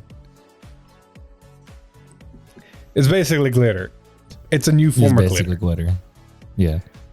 Because we're gonna move on to the name of the card was Cute Teddy Bear Titty. And unfortunately Titty is gonna be very important because we have Nutcracker Soldier Nutch or Nachu. It says auto when this unit is placed by riding from Cute Teddy Bear Titty. Cost reveal a grade 3 with Heart Luru in its card name from your ride deck. Search your deck for up to 1 Toys Are Made for Children. Reveal it and put it into your hand and shuffle your deck. And it has a second ability of auto back row center rear guard. When this unit is placed by a card's ability, if your opponent's Vanguard is grade 3 or greater and your bind zone has no Cute Teddy Bear Titty, cost counterblast 1 and bind a Cute Teddy Bear Titty from your soul. Search your deck for up to 1 Toys Are Made for Children, reveal it, put it into your hand, and shuffle your deck. It looks very Brent-gatey. Yes. It even feels even more Brand-gatey when you talk about what the set order does. I know, right? Toys Are Made for Children is a Dark State set order. I think it's the second one they've ever gotten. Continuous if you have a Vanguard with either Happy Toys or Heart Lulu in its card name, this card gets all of the following. Auto, when this card is put into your order zone, look at the top 5 cards of your deck, choose up to 2 cards, two Happy Toy cards from among them, reveal them, choose one of them, put into your hand, and put the rest of the real cards into your soul. And then act order zone, cost rest 2 cards with the same card name as this card from your order zone. Choose up to 1 Happy Toys from your drop zone and put it into your soul. So we're putting a lot of toys into our soul in our hand. And this is why I said this reminds me of B Heroes, is because ultimately you would like to play 4 of these, which means you're probably deck finning 10 cards out of your deck. Sorry, 8 cards. That's the math. I just want to say one thing here, right? So in the artwork you have Ape, right? And this guy's eyes are like something else. Okay. Glass, and the Glass was actually a seat shop under disguise as a cult. Is this guy like, okay, cool, all these toys are made for children, have these weird creepy eyes? Is this just like a whole nother cult that's disguised as a toy company? Let's not ask questions we don't want answers to, and just move on straight to the ride line grade 2. Dark States is never what they seem. I know, right? We got the ride line grade 2 called Coaster Shark. Yeah, that's actually the name. Never mind. Auto when It's this a roller unit coaster. is It's a coaster placed shark. by riding from Nutcracker Soldier Nutch or Notch. Reveal a grade 3 card with Heart Lure in its card name from your ride deck. Search your deck for up to 1 Toys Are Made for Children. Reveal, put into your hand, and shuffle your deck. Basically, more set order searching Braincade. But unlike Braincade ride lines, these actually have secondary effects like the grade 1. This one also has an auto right front row rear guard. Once per turn, at the end of the battle that this unit attacked a rear guard, if your order zone has a Toys Are Made for Children, and this unit was placed on rear guard from your soul this turn, Soul Blast 1 and stand this unit. So this is like OG Overlord on rear guard. No, this is the Flagberg double rare support. That's right, that did do the thing, didn't it? Well, fun things all around. But yeah, the fact that it actually does something on rear guard is because it is going to be in your soul, and that's going to be important because it is part of your ride line. So you're going to be able to call it to rear guard. But I like to just point out real quick, the grade 1 said back row center rear guard. This one said front row, right front row rear guard. A lot of these toys want to be on one specific spot. This is reminding me a lot of MyGo. A lot of MyGo. But let's first talk about what the Vanguard does. Sugary and scary land Harlow. See, this is what I mean. Sugary and scary land. Like, Jesus Christ. Can we just talk about real quick Sky Ruler and these just having weird ass fucking names? No, look at the flavor text of this, Philip. With fun and tasty and horrifying await. Welcome dude, this guy is a whole nother, this is like this is a whole disguise operation. Truly just dark states and evil in disguise. What did he do? Anyways, what does he do? Continuous Vanguard during your turn. If your order zone has 3 or more Toys Are Made for Children, all of your front row units get power plus 5k. So Not gonna be hard. it reminds me a lot of what's it called? Undercover. Yeah. It did the same thing. Act Vanguard once per turn costs Energy Blast 3. Choose happy toys from your soul up to the number of Toys Are Made for Children in your order zone and call them to rear guard. And then auto once per turn when this unit attacks costs Counterblast 1 and perform all the following based on the number of Toys Are Made for Children in your order zone. 2 or more, choose one of your front row happy toys and stand it, and it gains power plus 10,000 until the end of turn. 3 or more, this unit gains power plus 5,000 until the end of turn, and your opponent's Vanguard is grade 3 or greater. This unit also gets drive plus 1. And then 4 or more, you get to choose one of your happy toys and stand it, and it gets front row happy toys and stand it, and it gets power plus 10. So the same as the first ability.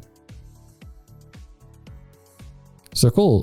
Stand your front row if you meet all of your conditions, and your Vanguard gains 5k to drive. So Vanguard's a 23 triple drive on turn 3 without your opponent being grade 3. Is the order grade 1? It is grade 1. Yeah. So technically, yeah. You're probably going to meet the conditions for that. Your ride line finds 2 of them. And if you couldn't draw into or are running the discard a card, put in order from deck into drop cards, you can technically use the Vanguard's ability first. Energy Blast 3, call the grade 1 ride line out, and then its ability, Counter Blast 1, bind the teddy bear and search your deck for the Toys Are Made for Children. Yeah, and so now you have your 3. Way. Yeah. Because you don't need 3 in main phase. You need 3 in battle phase. Yes. 3 in main phase just gives you 3 rear guards for free. So you're always going to have a triple driving Vanguard while your opponent's a grade 2. And you're going to have at least 4 attacks. Technically 5 if you consider the sharks going to be swinging at a rear guard. So we're going to see some rear guards that are going to be a little bit more beefier. But technically, yeah, you can shark into a rear guard. It restands. Shark into Vanguard. Vanguard swing, restand shark, gives it 10k and shark again. That one shark can swing 3 times. Is it? Oh, never mind. Oh, never mind. Yeah. Oh, yeah, your opponent It's has to be power grade 5. 3 for triple ride. But still, that's another 5k to the Vanguard at least.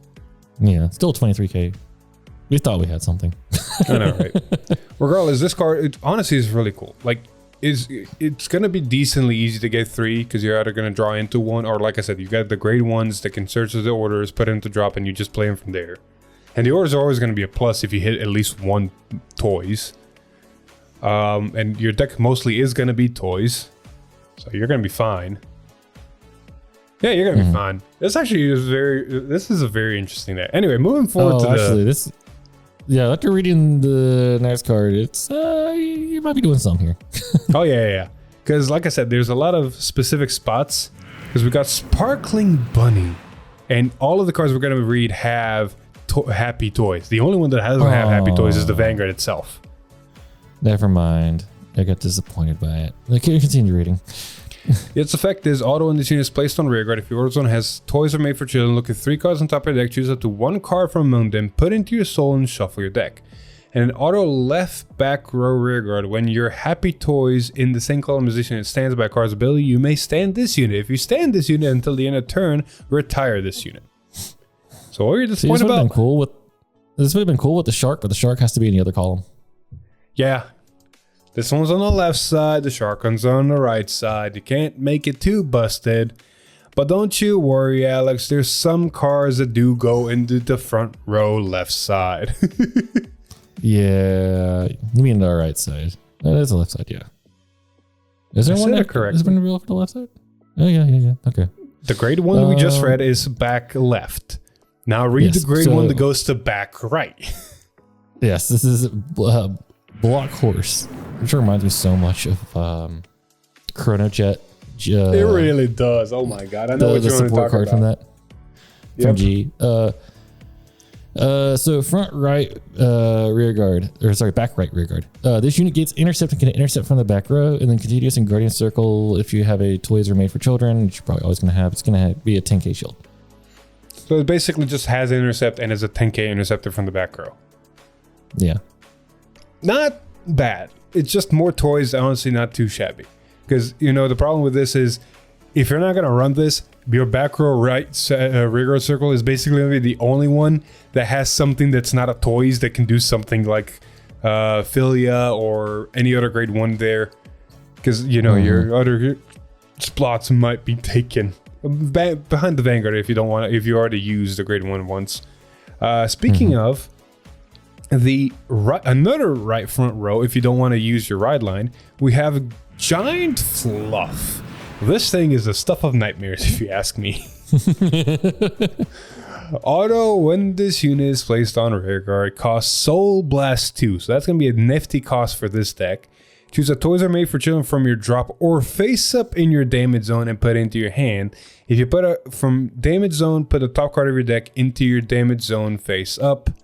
And then auto right front row rear guard. When this unit stands by the ability of your grade 3 or greater Vanguard with Hartalulu in its card name, until the end of turn this unit gets continuous rear guard during the battle that this unit attacked. When your opponent would call cards from hand to Guardian Circle, they must call 2 or more at the same time and 10k power. So let's see here. You're always going to get 3, which means you got 5k to the front, which means this is going to first swing for 15k. And then restand and become a 35k swinger that is a Balador. Yeah. Did I get that right? Yep, they got that right. If your opponent's oh no, this one also works while your opponent's a grade 2. It doesn't say your opponent has to be grade 3. Nope, it just needs to stand by your Vanguard's grade 3 Vanguard's ability. It gets the Balador and it becomes 10k bigger, and your Vanguard can restand something. Yeah. I found your spirit animal, by the way. The next one? Read the flavor text. Read the flavor text of this card. Oh, this one. Don't ever try to escape. I'm hugging you hard. I told you it was the stuff of nightmares. It's just your spirit animal on the card. Well, read the next one, because it's technically also my spirit animal through its flavor text. Toy monster Bravilos. Auto, when this unit is placed on rear guard, if your order zone has a toys are made for children, cost counterblast 1, draw a card. If your opponent's Vanguard is grade 3 or greater, this unit gains power +5 until the end of turn. Auto, front left rear guard. When this unit stands by the ability of your grade 3 or greater Vanguard with Heartloo in its card name, this unit gets critical +1 to the end of turn. Yeah, that's fun. And draws. And it's going to have that nifty little bunny that restands behind it too. So a 38k wait, is the button gain any power? I forgot. No, button doesn't gain power. So a 38k double critical column while your opponent is at gray. If your opponent's Vanguard is gray 3. Okay, never mind. Oh no, the crit it gains it gets a crit regardless. It only gains the extra 5k if your opponent's Vanguard is a grade 3 or greater. and if you CB1. Yeah. But you're probably CB1 to draw anyways, because it's just CB1 to draw when placed. Exactly. So hold up. It gains a crit when your opponent's a grade 2. It gains 10k. It gains another 5k. So we got a 15, 25. So this is a 33 double critical where your opponent's a grade 2, by the way. Yeah. So That's it has fun. some threat. Has some threat. I see one problem with this deck. And it's technically solvable, but it can run out of gas fast. Because one of the merits about this deck is it's a little bit reminiscent of Androld, where Androld was also like cost, call cards out of your soul equal to your opponent. Vanguard's great. This one calls cards out of your soul for Energy Blast 3 equal to the number of toys are made for children in your order zone. So you can maximum call 4 cards out of your soul. Yeah. Here's the thing, right? Every order you play, if you manage to find a card and add it to hand and another card to put into soul, you've played 4 orders, you put 4 cards into your soul. And then you can rest 2 of the order to put 1 more card into soul. You're kind of calling more cards out of your soul than you're putting cards back into your soul. Eventually, you're gonna run out. Yeah. So I guess that's why it's hitting pretty hard while your opponent's a grade 2, because you're gonna try to kill them fast. exactly, which means potentially finding cards that can kind of cheese those cards back into your soul would be nice. It's gonna be a little bit hard. Ooh, honestly, you know what card would fit here really well? I need to find it. And I need to remember if it's on hit condition is Vanguard only. Oh. Zargon. Zargon yeah, gives the thing it boosts the red text. There's nothing that wants to be in the back row center, correct? Other than the ride line, no. But I'm thinking behind the shark. Because I think Zargon is hit Vanguard, which I need to find the damn card. I don't have technically, access to it. Their skills are not locked to you having things in specific circles. It's just when they're in a specific spot, they do things. Exactly. So you can have a booster behind one of the front rows and they'll still get their effects in the front row. Okay, so the problem with Zargon is that it's not on hit only, it's Vanguard hit. But still, you have restanding units. And we already talked about how your left column is going to have the restanding booster and it's the crit column. So it's more like the more threatening one, which means you put the Huggy Bear on the right side, you put a Zargon behind it, it starts swinging for a decent number right away with an on hit. And then when it restands, it hits with a Baldor. Honestly, Zargon might not be a bad fit in here just to keep your soul count back up and be able to just free call cards out of your soul if you need to, fighting against decks to retire. Yep. And, That's gonna work. But, yeah, that was Five Nights at Freddy's the deck. I'm actually a little bit excited to see what I can cook up with this. I've already seen It a lot looks of people interesting. putting, Like- yes, I'm not going to lie. It looks interesting. it does. I've seen a lot of people start cooking with it and just throwing in Philias, throwing in the energy charge, energy blast, draw cards, just trying to draw, which I'm like, that's one way you can go at it. And honestly, it's not a bad idea because, you know, more draw, more survivability, more options, yada, yada, yada. I want to see if there's anything else here. It's very Brent-gatey in a Dark States deck. I'm going to make a meme. It's going to be in Cray Cross Epic. Never trust a Dark States boss. Pretty much. Never trust the Dark States boss. Never.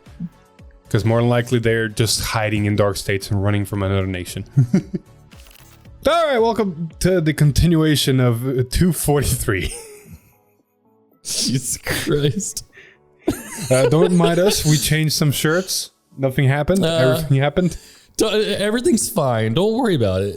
Everything's great. Timey-wimey editing stuff. Yeah. 3 hour V time. Huzzah. You guys came for content, and damn, are we giving it to you? Bro, I know V time is something that people put on the side while they're working or driving their car or something like that. So, 3 hours of us just completely talking bullshit is great. Say, to some people, this might be a 2-day thing, like you stop at one part of the day and then the next day, all right, let's finish in the background while we're at the gym. Exactly. Anyway, without further ado, we stopped with the whole Heart Luru stuff. So we're going to continue with another double rare that got leaked during the cards of the day, and that is for Dragon Empire. Ain't that right? Oh, yeah. Dragon Empire, give me a second. Lizard Soldier Engine. Right? Or is it the other one? Okay. Yeah, it's a double rare, grade 2. That is supporting the interesting dual support. Triple support. Is it triple support? This is like quadruple support, actually. If you think about it. This is auto rearguard when this unit attacks. If you have either a grade 3 or greater Vanguard with Koti Blaze in its card name, or is only from one clan, choose the one grade 2 or less card with a different name from this unit from your drop and put it into your soul. Then if your opponent's Vanguard is grade 3 or greater, it gains power +5 into the end of that battle. And then auto rearguard at the end of the battle, this unit attacked, cost counterblast 1, draw a card, and either put this card to the bottom, put this unit into your soul or bind it. Dude, this is such good Shiranui support. I didn't read when the first time I read this. I didn't read the soul or bind. The fact that it not only puts a card from drop in the soul and then puts itself in the soul means it pluses to your soul. Yeah, but it costs us counterblast. And it's not one of your multi-attackers, so it's like maybe an early game card? Yeah, I mean, yeah, because you only get the power if they're grade 3 or greater, but you can still do the other skills. They're not all any grade restricted. Wait a minute. If you have either grade 3 or greater Vanguard with Koti Blaze in its card name, or is only from one okay, yeah. Yeah, so you no, never mind. Yeah. Yeah, so it's 100% early game support. Yeah. It's dumb. And then in Koti Blaze, it's like, why couldn't you just... All right. We did good in Festival Collection, boys. In Festival Collection, we finally got rid of this dumb grade 2 clause so we can actually turbo into your restand. Why the fuck are we going back, Bushiroad? Just erase the grade 2 at this point. Just let it be. Overall, not bad. I think it replaces in Shiranui the grade 1 that on plays counterblast 1 draw card. Because while that one can be reused, you're not going to use that much CB constantly. And this one is not only can be used in a similar fashion, but is also basically an early game attacker. So overall, and pumps the soul for 2 cards. So I think it's just better overall. Yeah, actually, never mind. Scratch that. I was about to bring up this card. I forgot that you can if you technically had 2 of these on the board, you can get 3 Vanguard swings with that. No, we're good. You did the right thing, Bushiroad. I'm going to ignore anything you're thinking of right now, and we're just going to continue to probably the biggest section of this part of this 3-hour V time. Yeah. And we got the a whole new Bravern collab. Yep. And I thought they said was going to be only 10 cards. I might be misremembering. I didn't know it was going to be like 20 or something. 10 per each build. I know, right? Ain't it great? We're going to start off nice and easy with Celerity Hero Isamiao. It's the starter for one of the decks. And it is special because not only does it have one road upon if you win second draw a card, it also has a secondary ability that says Continuous Soul. If you have a Vanguard Bravern in its card name, this card cannot leave the soul by card's ability. Not your ability, not Soul Blast, not your opponent's ability. I'm looking at you, Jail. The pilot is staying in the cockpit the whole game. So my question is, if you have a card that's pay a Soul Blast cost, can you still pay the cost of Soul Blast and this stays in your soul? So you attempt to pay the Soul Blast cost. Nothing goes from your soul into your draw, but then you pay the Soul Blast cost. Ah, fair enough. Fair enough. I will say the only time this can get a little bit kerfuffy, but it's never going to happen in standard, is if your Vanguard would somehow disappear and you would be forced to somehow put this from Soul back onto Vanguard. But then it's again on the top and then you ride over it. So this thing's never leaving the Vanguard circle in the sense of on the Vanguard circle or in the Soul. This thing's staying there. At this current second in time, I have no idea how I can get rid of this out of Soul and not be a card ability and be somehow a game effect. You know, actually, when you think about it, if the Vanguard leaves and you have to put a card from Soul, and this is the only Soul you have, I think you lose because I don't think you can. Because if you have a Vanguard with a Braver in its card name, this card cannot leave the Soul by card's ability. Yeah, so you don't have a Brave and Vanguard, so you don't technically the condition is gone. Never mind. Yeah, there we go. Like I said, if you have a Braver and Vanguard, which most of those things. Oh, actually, hold up. The only time, actually, read the next card. Yeah. Okay. Next, we have a Remarkable Pilot. This time out. Auto, when this unit is rode upon by unknown humanoid robot Braven, cost reveal a grade 3 card with Braven in its card name from your ride deck, and put a from up Braven Knights token into your order zone. Oh boy. So if you're some kind of idiotic human being that plays this deck and somehow uses the Soul Blast cycles and Soul Blast your grade 0 out of Soul, there is the way you can get out. Because you don't have a Braven yet. You don't have a Braven yet. You're right. 100%. Oh boy. But honestly, just because it's going to be more contextual, I want to see if I can find the order. Actually, the order is not that important right now. The order comes important later. So we're going to just move on straight to the grade 2 of the ride line, which is the unknown humanoid robot Bravern. Auto, when this unit is rode upon by the hero who saves the world Bravern, search your deck for or drop for up to 1 courageous combination Bang Dragon. Call it to back row center rear guard, and if you search your deck, shuffle your deck. Courageous combination Bang Dragon. That's a mouthful. Oh boy, it's gonna get even more handful because this deck is so. Think of, well, it is a mecha. It's 100% a mecha, but think of Power Rangers in the sense of they have multiple modes they can turn into. Because once you read the Vanguard and later cards, you'll understand what I mean. So just start with the boy himself. All right. The hero who saves the world, Braven.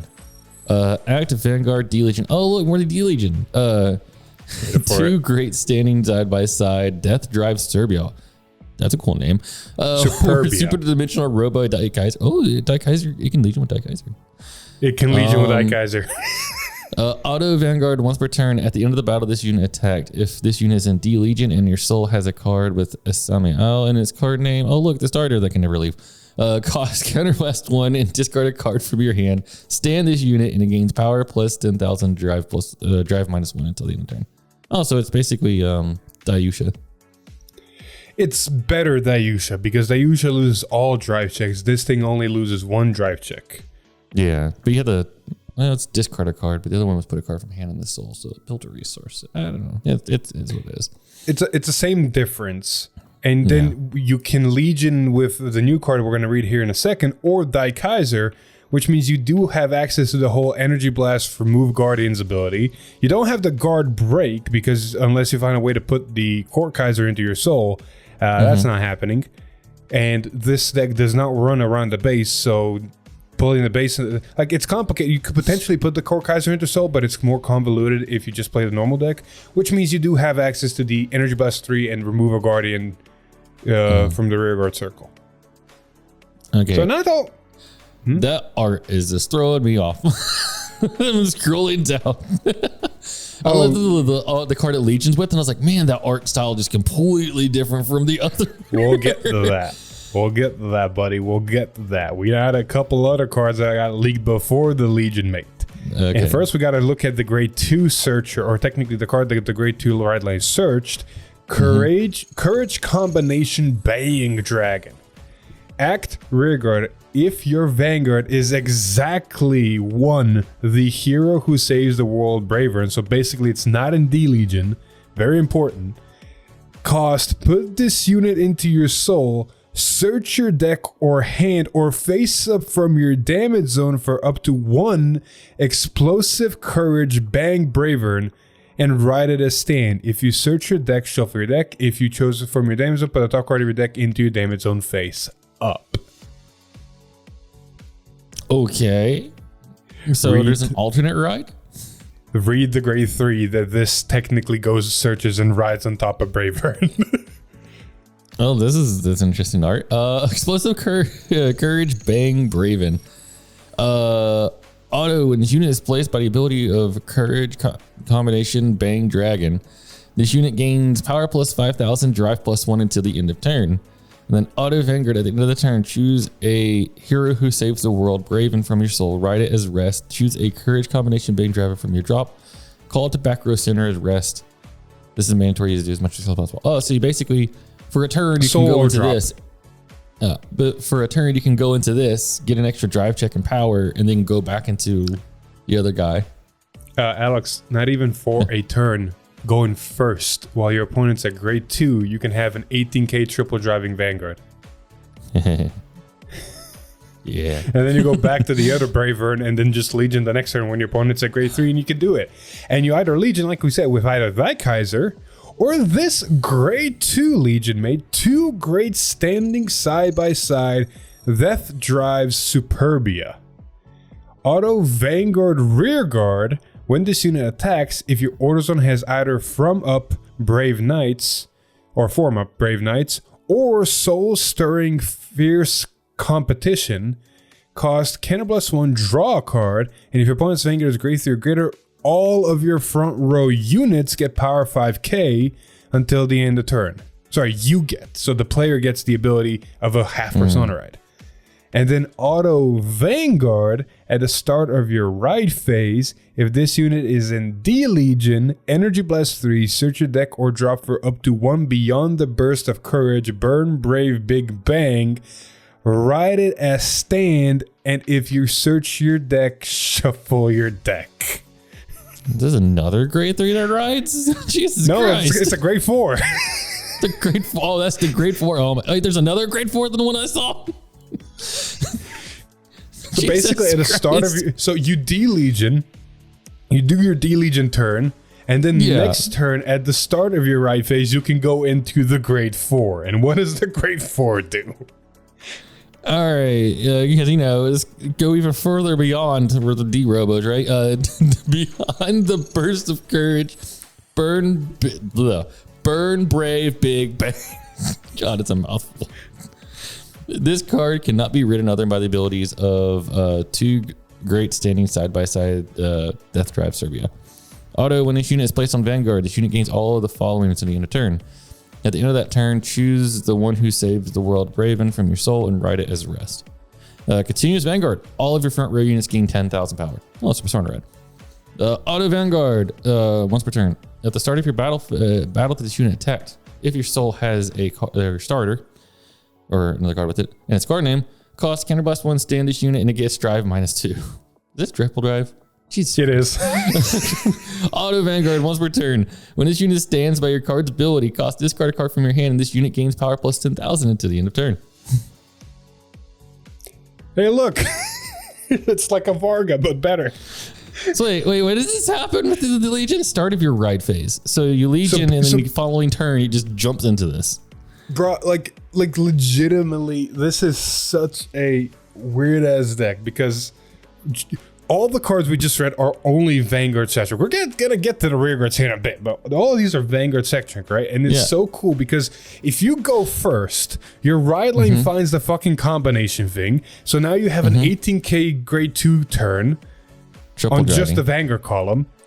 Yeah. Huh? The triple drives. No, drive check. grade 2 turn. Oh, grade 2 turn. So it calls the no, it's when it's rode upon. Sorry, yeah, was the great ride line when it's rolled?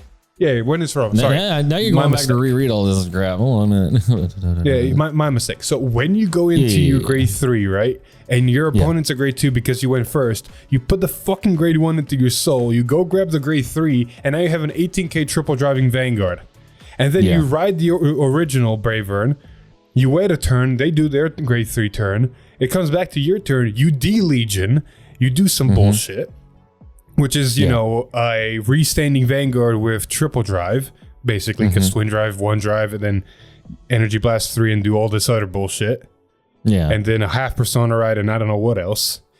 And then if for some reason your opponent is, or you are not dead yet, and it comes to your turn 5, you just say, fuck all this, grade 4, double attacking. Super Saiyan Vanguard.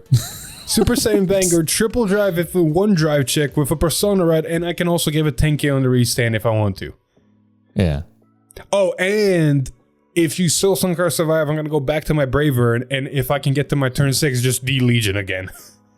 You put back all the triggers that I just guarded with for that turn. Pretty much. God fucking damn it.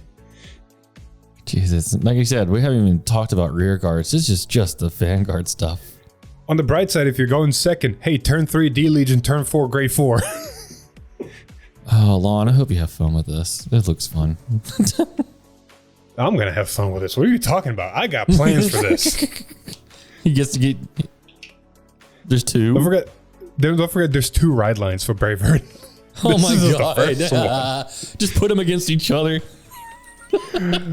Anywho, now we got to actually talk about some of the rear guards because this is all Vanguard sanctuary. There's nothing with the rear guards. Absolutely nothing. So the rear guards have to kind of carry themselves. Well, the only thing that this deck does is on turn 1, you get to search, form up Brave Knights. It's a set Oh, I order. finally get to read the order. Finally. Hell, it's not even a search set order. It's a token set order, which means you just get it. And it has 2 abilities. Continuous Order Zone. If you have a Vanguard Braver in its card name, all of your units with TS in their card name get shield 5k. So if we got grade 1s, they're 10ks. If we got grade 2s, they're 10ks. Basically, anything that has TS in their card name gains an extra 5k shield. Man, this is Spoiler giving alert, me this is basically VD gonna be Robo grade vibes. The what? This is giving me D-Robo vibes so much. No shit. Act Order Zone once per turn. If your opponent's Vanguard is grade 2 or greater, Energy Blast 3, choose a card with TS in its card name from your drop and call it to rear guard. So it basically auto-generates a rear guard into the front row. I would say front row because I want to get to that. Alex, you read the next card, but we're going to have to be very specific because it's not just one card, it's 4 cards that basically share the exact same effect, but just different card names for different grade 2s they connect to. Oh, because so it's they're all the same thing. It's just they have different names. Because spoiler alert, all the TS stuff that the order searches are basically the mechas. We're going to read now the pilots. Each pilot has its own background color. This corresponds to the mecha they pilot with the same color. You're going to see columns. Oh boy. All right. So the carrying big sister type Brave Knights, Hibiki Ryo. Continuous if your Vanguard is a Bang Brave, Bang Braven. God, it's a mouthful. It gains all of the following. Continuous if you have a rear guard with the same card name as this card, you cannot call this card a rear guard. Auto and drop when your mid-range support specialist TS guide missile type is placed. Jesus, Philip, you're gonna have a hard time with this one. Text box is placed on your rear card. Costs Soul Blast 1 and call this card to rear guard in the same column as unit. You know, when I was reading all these cards we were talking about with the Vanguards, I was like, how the fuck are you supposed to build up your drop for the D-Legion? Never mind. Found the Soul Blast. Oh god. So yeah, that's basically the effect of in drop zone, you Soul Blast 1 and call this card whenever you plays the grade 2. And you can place the grade 2 using the order, which means you just basically discard the pilots and the mechas, and the order calls the mecha, and then the pilot calls itself to pilot the mecha. And yada yada yada. And like we said, there's 3 more of them. We got Big Brother of the Elite Troops, Brave Knight, Hero Aolui, Associate Titano Strider, Close combat form TS struggle Rhino is it the mecha they pilot. Then you got Capricus Maiden Brave Knight Akira Ashima, and she gets called whenever. So, my fucking god, there's so many. Right? Okay. The pilots do the same shit. The mecha gets placed, the pilot comes out, right? Yeah. The mechas are here, the things that are very special and do their special different things. So we're going to start off with the first one, the green one. Mid-range support specialist TS Rekka guiding missile type. All of them are going to have basically the same part that says continuous. If you have a Vanguard, it is a bang, brave, bang, bravern. This card gets all of the following. Basically, if it's that specific race, which the whole fucking deck will be. Continuous rearguard. When this unit would move to Guardian Circle, you may move your rearguard with Hibiki Ryo and its card name in the same column as this unit to the Guardian Circle at the same time. Wait, does that mean this is a 20k intercept? It's a...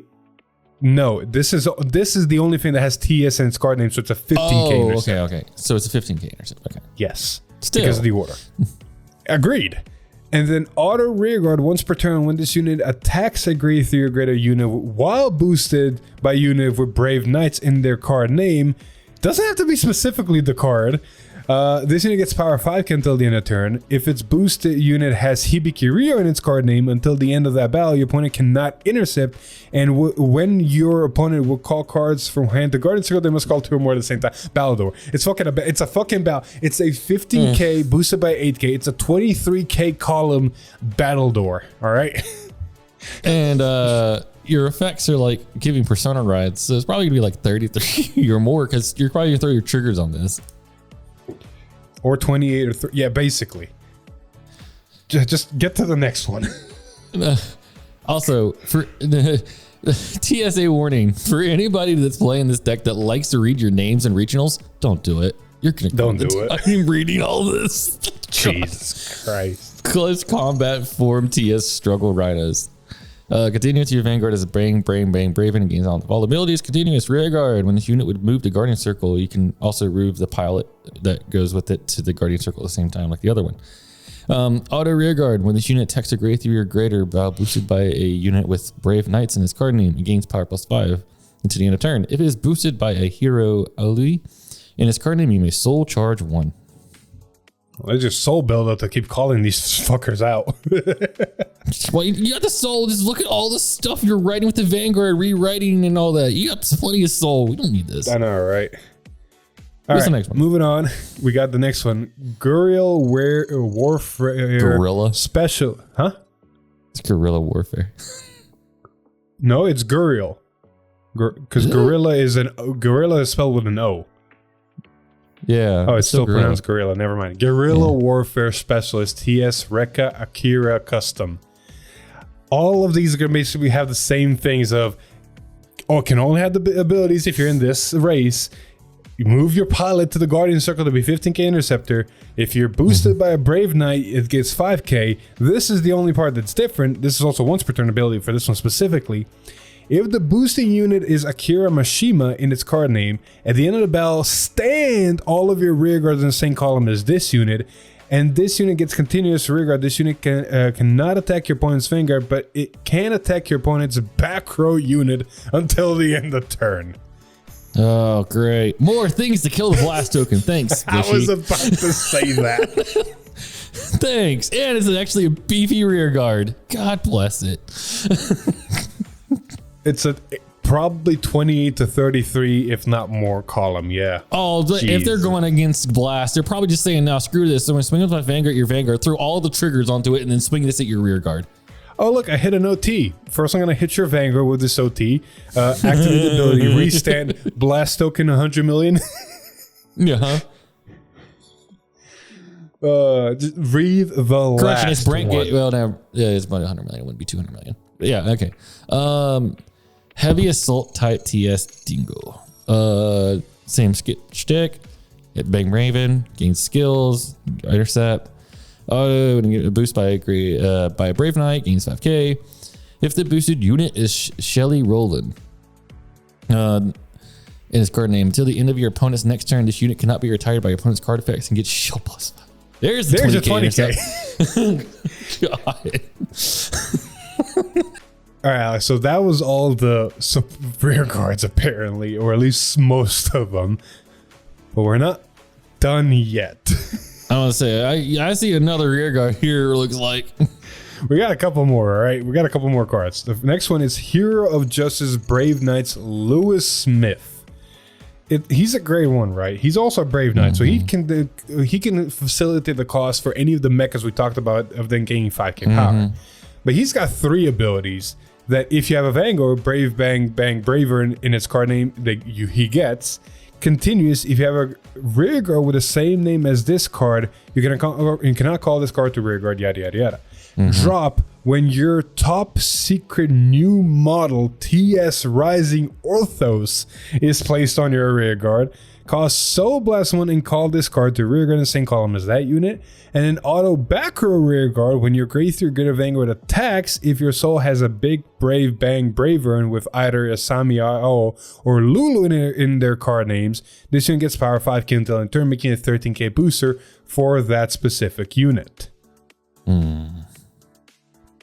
Which I don't know where like it this is. top secret new model.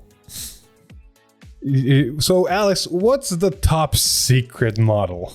So it's a grade 2.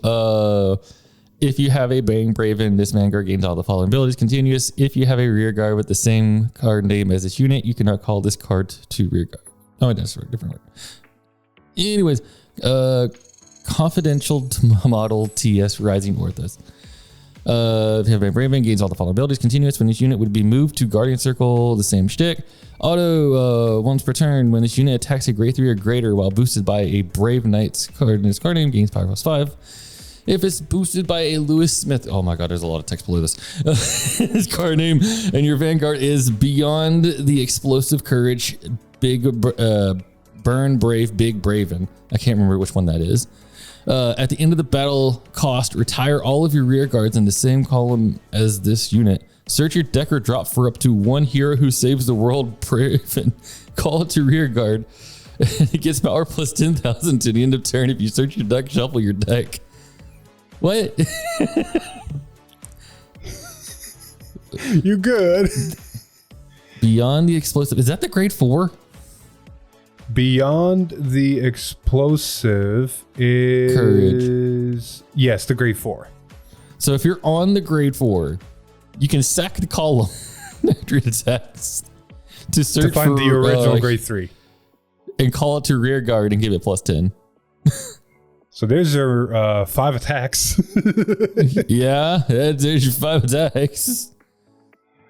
Jesus fucking Christ. And that's only one ride line. Yeah, oh my god, we got another one. Oh wait, we still got one more card. We can still got one more card. Oh yeah, that's right. We do have an normal order out of everything that they've gotten. That's a grade 3. Play this if your Vanguard is a Brave Bang Brave Bang Bravern. Search your deck or drop for up to 2 cards in total with either TS or Brave Knights in their card names. Call them to rear guard, and if you search your deck, shuffle your deck. Just make the fucking column of anything you want. Yeah, you need this guy that's gonna sack itself and get you a multi-attack. Here's the order to get it. Bruh, just run the order searchers, ditch the pilot, find this play. My god, I am cooking in my head already. Missing your battle door? Here, get your battle door. Oh, you're fighting blast? Just go get the car to kill it. Just do whatever you need to do. Jesus fucking Christ. Now, okay, the good news is that most of this is around Bravern, right? The other ride line wasn't as lucky. So read the starter in the grade 1. Starter is Organic Lifeform Lulu. Man, why does the art for this and the art style in there and like everything giving me like White Swords? No. Bang Dream? No, what's that one anime? No clue. Darling and Frank's fillings. Yeah, it gives me like a big Darling and Frank's vibes. So the grade 1 is Invading Mechanical Lifeform Death Drive Serbia. Auto, when this unit is placed on Vanguard, cost, reveal a grade 3 card with Serbia in its card name from your ride deck. Choose an organic life form Lulu from your soul and put it into your hand and soul charge 1. Oh, so it just straight mercs the pilot. That's kind of broke. Continuous Vanguard. This unit cannot be boosted. I feel kind of bad now. This is just straight up like, hey, just get rid of the soul, get rid of your starter. The pilot gone. Yeah, 5k free 5k shield, free ditch fodder, free anything. Oof.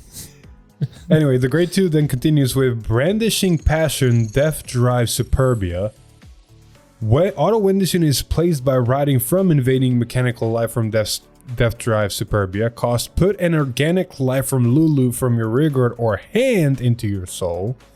Search your deck for up to 1 Hero of the Future Lulu. Reveal it, put it into your hand, shuffle your deck, and if you reveal a card, put a soul-stirring Fierce Competition token into your order zone. So yeah, I guess that's a set order that it puts into your order zone. Again, it's a set order token, but before we get to the set order token, we have a very similar design of a pilot again. Yeah. Hero of the Future. Wait, so it rides? No, it searches this grade 1 and it searches the grade 1 and puts on rearguard. Okay, I got you. No, it adds it to hand. Gotcha. So when this card is discarded from your hand in your turn, the Hero of the Future Lulu, it's a grade 1. Cost Counterblast 1, search your deck for up to 1 allied task force, reveal it, put it into your hand, and shuffle your deck. Then act rearguard once per turn. If you have a Vanguard with Serbia in its card name, cost rest this unit. Choose one of your rearguards and it gets power plus 5,000 until the end of turn. And if you chose a rearguard with Serbia in its card name in the same column as this unit, stand this unit. And if your opponent's Vanguard is grade 3 or greater at the end of turn, when you would choose an opponent's rearguard with the auto ability of your Soul String Force competition, choose 2 instead of 1. Ominous. Don't like that. I love the things we've read so far is like start the game, ride grade 1, add start of the hand. Going to grade 2 turn, ride grade 2, put starter back into soul, search my deck for the grade 1, add the hand, make a set order token. And then going into grade 3 turn, discard this card, search for another card and add it to hand, and shuffle. It's like, all right, I'm going to, and then search, and then, and then search. It's like, Bermuda Bounce, but with your soul instead of your rear guards. So before we lead a allied task force, the thing you search with, discarding this grade 1 going into grade 3, which is more likely the thing you're going to be doing. First, we need to read the set order token we got, which is Soul Stirring Fierce Competition. Act Order Zone, once per turn, cost Energy Blast 3, choose a Hero of the Future Lulu, which is a grade 1 we talked about, from your drop and call it to rearguard. And Auto Order Zone, at the start of your battle phase, if you have a grade 3 or greater Vanguard Superbia in its card name, Soul Blast 1, choose one of your opponent's front row rearguards, and until the end of turn, that unit cannot intercept, and when your Vanguard Superbia in its card name would attack, it additionally battles that chosen unit, which basically just means the grade 1 that you just put on rearguard makes it to where it attacks 2 things. Hello, Vermilion.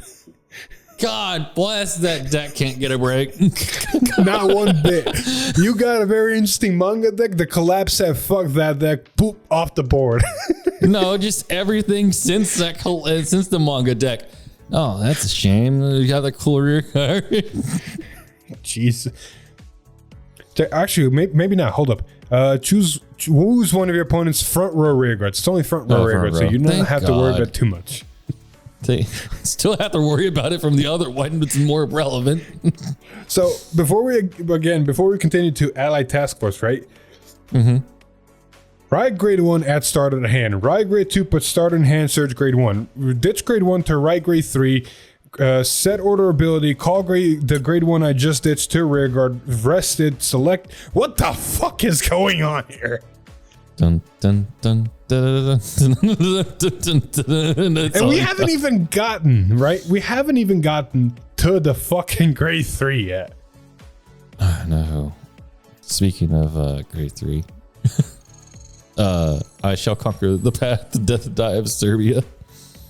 Continuous Vanguard. If your opponent's Vanguard is grade 3 or greater and your soul has Hero of the Future Lulu in its card name, this unit gets power plus 5,000. Active during your opponent's turn too. So it's an 18k piece. Yay. Auto Vanguard, when this unit attacks, perform all the following. Cost, put one of your Bang Brave in rear guards with Lulu and his card name into your soul. And this unit gains power +5, drive +1 into the end of battle. This is just basically Majesty Lord Blaster. Oh, cool. Cost, counter +1. Choose a column, stand all of your Bang Brave and rear guards in that column. So here's the only good news, right? While the Brave Urn deck had made the set order token that let you basically call the other mechas to have constant rear guards while still doing bullshit things on Vanguard, this thing does not make that token, which means you have to hard use them, and you have to. It's more Vanguard centric, even though it doesn't it's weird. This one feels a lot weirder than the other one. Yeah, it gets even weirder when you consider it has its own grade 4. Yeah, no shit. We haven't gotten to that part yet. True Life Death Tries Verum Vita.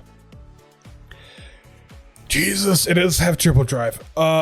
Continuous. You may only have up to one of this card in your deck. That's a great start to this. That's a fun. And we even gotten to the where did it go? Where did it go? Allied Task Force thing? No, we have not. Cool. No. Oh wait, was the Allied Task Force the order? Oh, maybe I was talking out of my ass. No, all I see is the Soul Stirring Fierce competition. Oh, Allied Task Force is the grade 3 normal order that searches the. Okay. So there's your way to make your rear guards. Yeah. Anywho, continuing with the grade 4, I apologize. Auto drop when your damage check reveals a card that is neither heal nor overtrigger.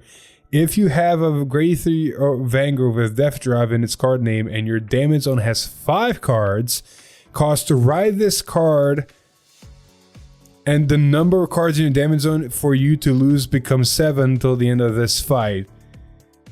Oh, if any there, Vanguard damage remains, Creon? continue to perform the drive checks. That's basically saying if you hit the 2 crit and stuff like that. Yeah. And then Auto Vanguard, when this unit attacks, if you have 6 or more cards in your damage zone, counter +1 and retire all of you and your opponent's rear guards.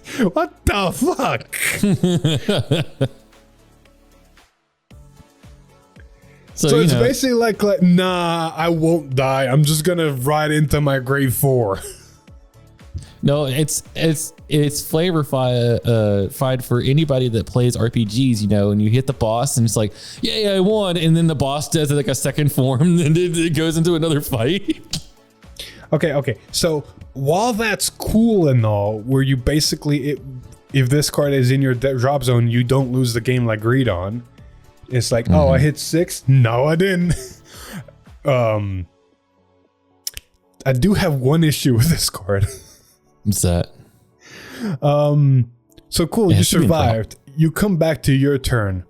Now what?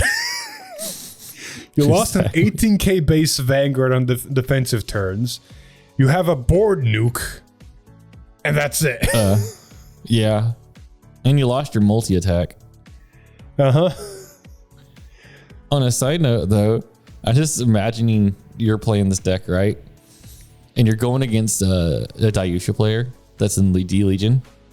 Ugh. And to go, buying Core Kaiser, go, perfect guard, discard this. Come on, break it, bet. Just don't double crit me, bro. Just don't double crit me. Jesus Christ, this deck is so weird. The Braver deck at least looks and sounds bullshit. This one's just weird. Yeah. Also, I'm scrolling back up because I feel like there was only one card that cared about both of the token set orders, and I just want to see if I can re-find it. I think it was the pilots, right? No.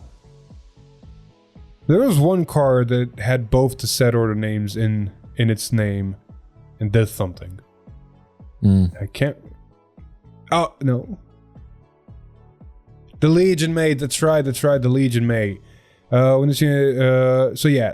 you run Superbia, the Legion mate, in this deck as well, to give not only a draw card, but also a global 500 to the basically half Persona Ride. Yeah.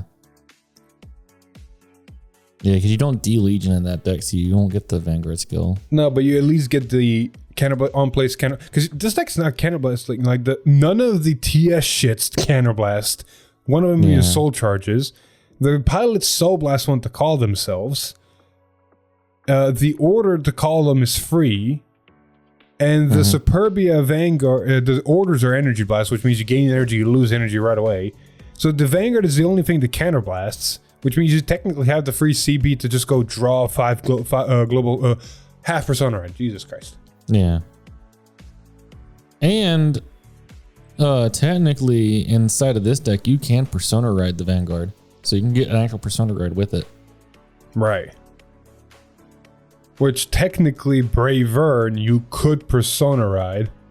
Because he does have the Persona Ride. No, he doesn't. No, Bravern doesn't have. Excuse me on my speak. Bravern does not have the Persona Ride symbol. So I guess the benefit is technically any of these the specialist or whatever. Yeah. The TS units, you can use their skills twice. Like you can get 2 battle door attacks because it does restand a column. I feel like I don't know for Bravern. Bravern is going to be a little bit of a head scratcher, but I think I have ideas how to build it. I think for Superbia, you max out on 1 or 2 of the TS machines, because unlike in Bravern where you can use the order to call them from drop and then that calls these pilots, so you basically for Energy Blast 3 and Soul Blast 1 get a column. Here you basically have to hard see them and then play them and then Soul Blast 1 to get the pilot. Which finally the order helps, where it's just like, oh yeah, cool. Because I did my ride line, I find the order, I play the order, I get the column. But then after that, it's like, okay, what do I do now? Yeah. It's going to be a lot of cooking. This grade 4 still is boggling me. Like, it's literally just a 13k triple drive after it activates its effect. It's like, I saved you! Now hope that you put your opponent in an awkward position, because otherwise you're going to die anyway. Yeah. Also, you know, there's one more funny thing about this grade 4. You know what I just realized? You have to be a 6 damage for the retire. You have to be at limit break 6. Jesus Christ. Not even that. You know what's another funny thing about this grade 4? If you wanted to, you can technically hard ride it. Yeah, you could. It doesn't have any ability that prevents it from being hard ridden. You just lose your get out of jail free ride. Man, it's literally a get out of jail free ride. God damn, that's so stupid. Anyway, but that was brave. That was big bang brave bang brave bang brave. That exactly. Exactly. Let's real quick move on and just close this up, because we have one more stream to talk about and a couple of card leaks. Let's start with this ladybug of yours. Yeah. Oh god, this is actually a really good card. Rapturous Ladybug. It's a double rare for Budabug. It is auto rearguard. If you play a Codex order, costs Energy Blast 2 until the end of your opponent's next turn. This unit cannot be chosen by your opponent's card effects. Gains Power 5k, Shield 5k, and it also activates multiple times. So if you play multiple Codexes, you can proc it more than once. Then auto rearguard at the end of your turn. If you have a grade 3 or greater Vanguard with Haja in its card name, cost retire one of your other rearguards, choose a Codex from your drop and put it into your hand. So essentially, keep looping back the same order. You don't have to keep like digging. You can play less in your deck. So Energy Blast 4 for a 20k beat stick that can be a 15k interceptor that your opponent cannot get rid of unless they attack into it. Exactly. You know what? I like it. And also, like I said, it refills your Codexes, because sometimes like you just kind of run out. So I like that. All right, moving on though, we got the Thursday stream of this week to talk about, and Platina Ezel has finally made his appearance, and it's not a whole ass 20 card 2 ride lines like Bravern, or a whole new ride line with support cards like Heartland, Skyrider, or any of those. It's a simple 3 cards, and sometimes that's just enough. No kidding. And all of them actually look very interesting. The least one of them all that I think might still see some play is Inflame Lion. It's a grade 1 that says auto back row rearguard when your unit is placed on a rearguard in the same column as this unit during your battle phase. If you have a Vanguard has only 1 clan, Energy Blast 2 and stand this unit. And it auto rearguard at the end of your turn. If you have a grade 3 grade of Vanguard Ezelin's card name and your unit was placed from deck this turn, you may put this into your soul. It's a very simple effect, but basically it's a soul charging Dendrain, because Dendrain, to my knowledge, is the only rearguard in standard for Ezel that can restand when something is in front of it gets called, correct? You had what was it? I think it was Dendrain, the grade 1. Yeah, that's a counter charger. Yeah. So that was your only one. So now you have a second one that costs energy, so it's not that big of a resource, as Ezo at this current moment did not use any energy. I will say the thing. I will say the funny part about this card. I'll let you finish before they go ahead. I like the fact that it gives you the option of potentially putting it into soul. That way, if you for some reason do not have a persona ride, or your star, or you don't have soul, you can put it into soul. So the next turn, whenever your Ezel effect happens, you can soul blast one and do it. Yeah. The funny part I love about this card is it doesn't say back row center. So and it says only 1 clan. So inside of Phantom Blaster Overlord, when you call your Blaster Dark, it can restand. No. Nope. Oh wait. When your other unit is placed in the same on another rear guard in the same column during the battle phase, you can. Yes, this does work. This does work. In yes, I did not know where you were going. I see where you're going now, and yes, you are correct. Yeah. So you can go when you call Blaster Dark out, you can restand this. And Minerva, whenever you're doing your multi attacking, you can technically put this in the back row and restand it. That does work, doesn't it? Inside of MLB, when you're using the promo grade 1 to call your blasters out of soul, you can technically put them into columns. You can technically call one out and still restand this. So like this has potential in all the other encounter decks as well. So it's a good thing it's a common. I like the Minerva idea a lot. I'm not gonna lie, I like the Minerva idea a lot. Well, it might matter a lot considering what we're gonna talk about later. I know, right? But first, we need to talk about another support card. This time a double rare, right? Yeah. Which, in my opinion, is promo-worthy caliber of a double rare. It is Slash Feather Dragon. Continuous, if you have a grade 3 or greater Vanguard with Ezel in its card name, this unit gains all the following. Auto, when this unit is placed on rear guard, costs Counterblast 1 and perform either draw a card or choose one of your incandescent blonde Ezel on your Vanguard and increase or decrease its drive into 2 until the end of turn. And then auto rear guard, when this unit attacks a grade 3 or greater unit, you may have this unit gain power +5 until the end of battle. And if you did, at the end of that battle, put this unit to the bottom of your deck, cost Energy Blast 3 and draw a card. Bro, like this finally fixed so many issues with Ezel. Hot dang. The fact that it gave its drive back while your opponent's at grave 1. Not only that, it does cost a CB though, but still.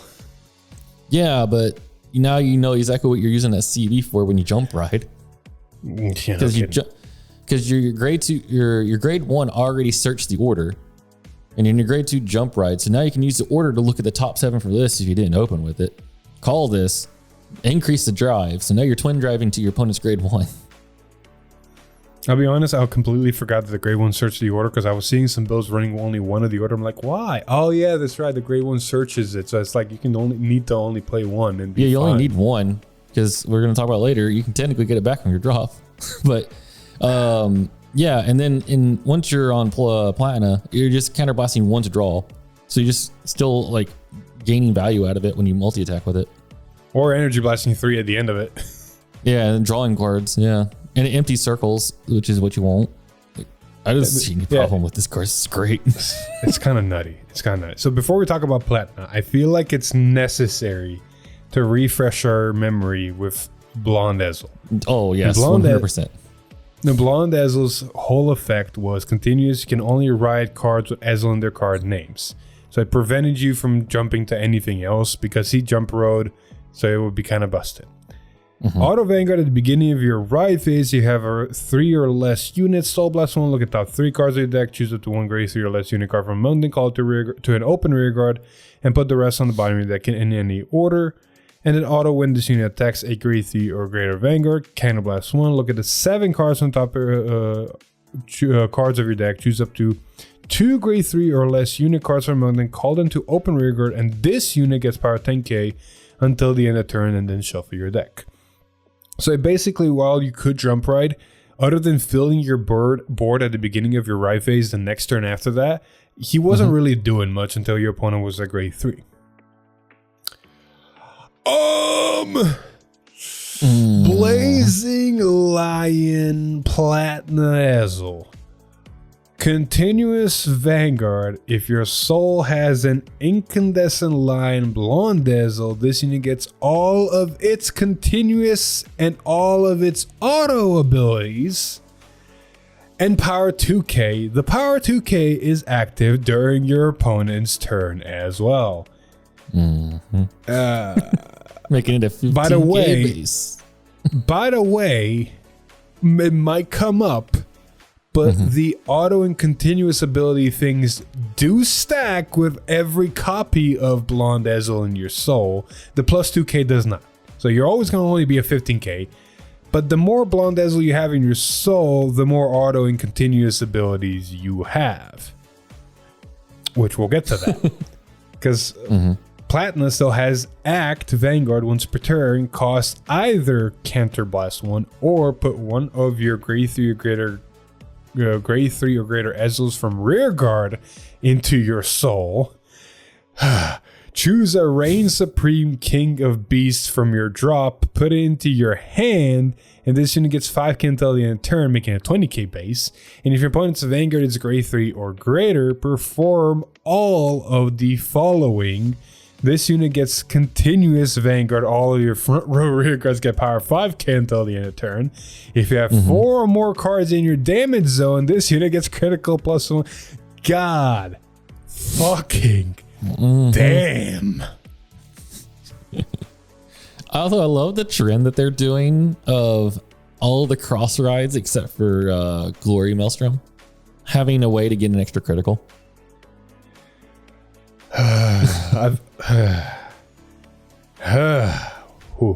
Let's unpack here, right?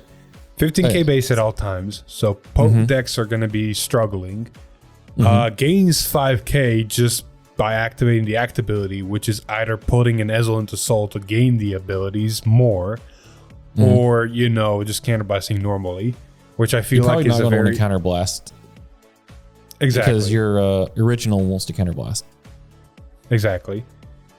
So there's incentive to run multiple Blonde Ezels still in your deck. And then not only does he do a half persona ride, which if you remember the promo that Ezel got also does a half persona ride, which means just by doing his own ability, you gain 5k to himself and then he gives 5k to the rear guards. So basically you have half persona like I keep saying. But also limit break 4, crit plus 1. And you're forgetting that because it gains all the auto abilities, it means on swing, you're going to counterblast 1, call 2 off the top 7, and gain plus 10k. Oh, no. Good sir, you already counterblast 1 looks at top 7, which means if Magical Christmas Land happens and you counterblast 1, look at top 7 and see nothing but triggers, you have the option of going, I'm going to counterblast another one and do it again. Yeah, if you have 2 of them in soul. Stack. Speaking of if you have 2 of them in soul, beginning of ride phase, I have 2 Blonde Ezels in my soul. Let me just soul blast 2 and make a board. Yeah. Fun fact though, I'm pretty sure that its continuous ability works the same as Glory's, which means technically you can soul blast. So you can activate 1 Ezel in your soul, right? Cost. It only gains the abilities for the Ezels in your soul, and that's it. Glory gained the abilities of Maelstroms on your rear guard as well. What I'm saying though is like, so if you had 2 Ezels in soul and you activate the Soul Blast cost, you can Soul Blast one card, right? So not an Ezel. Look at the top 3 call, and then for the other one's instance, you can Soul Blast the Ezel and the other Ezel you've already activated effect. Well, you can technically do it either way. You can use like if you have 2, you can use one of their Soul Blast abilities and Soul Blast the exact card you just used the ability for. Because you're already activated ability and you're already executing, you don't need the card anymore. Oh yeah, that's true. You can do it that way too. On the other side of things, because I don't know Keter that well as I know Brentgate or Dark States or maybe any other nation, I need to start looking and remembering, oh my God, Drilling Angel is going to be so fucking busted. Drilling Angel. Just that's what I was. That's what I was trying to remember. Drilling Angel. Oh, it's going to be. I can't. Oh, look, you called Drilling Angel off the top 7. Cool, you're calling more cards. I know that you have been draining the line that you want in your back row that are going to keep resetting, but for some reason, also, if you bricked, right, and you have 2 Blonde Ezels in your soul, you can just go Counterblast 2, call 4 cards to the open rearguard circles. Yeah. Yeah. Also, remember that you also have the promo that gives 5k to your gives your Vanguard the effect 5k to your front row. So basically a Persona Ride before Persona Riding. Can we just also acknowledge the elephant in the room real quick? I went first. I jumped right into Ezel. You ride grade 1. I'm on Ezel now. Are you called the dragon? Give it twin drive. No. What's stopping you from just riding Platina? I can't remember. I need to reread. Continuous Vanguard. You can only ride cards with Ezel in their card names. Is the only thing stopping you, and it's an Ezel. Yeah, I thought the next turn. The next turn after riding up. You can ride this. You can ride it into on grade 2 turn. Yeah, on grade 2. Yeah, so you're basically on Platina doing all this bullshit while your opponent's at grade 2 still. Yeah, you're a 15k base Vanguard into their 10k Vanguard.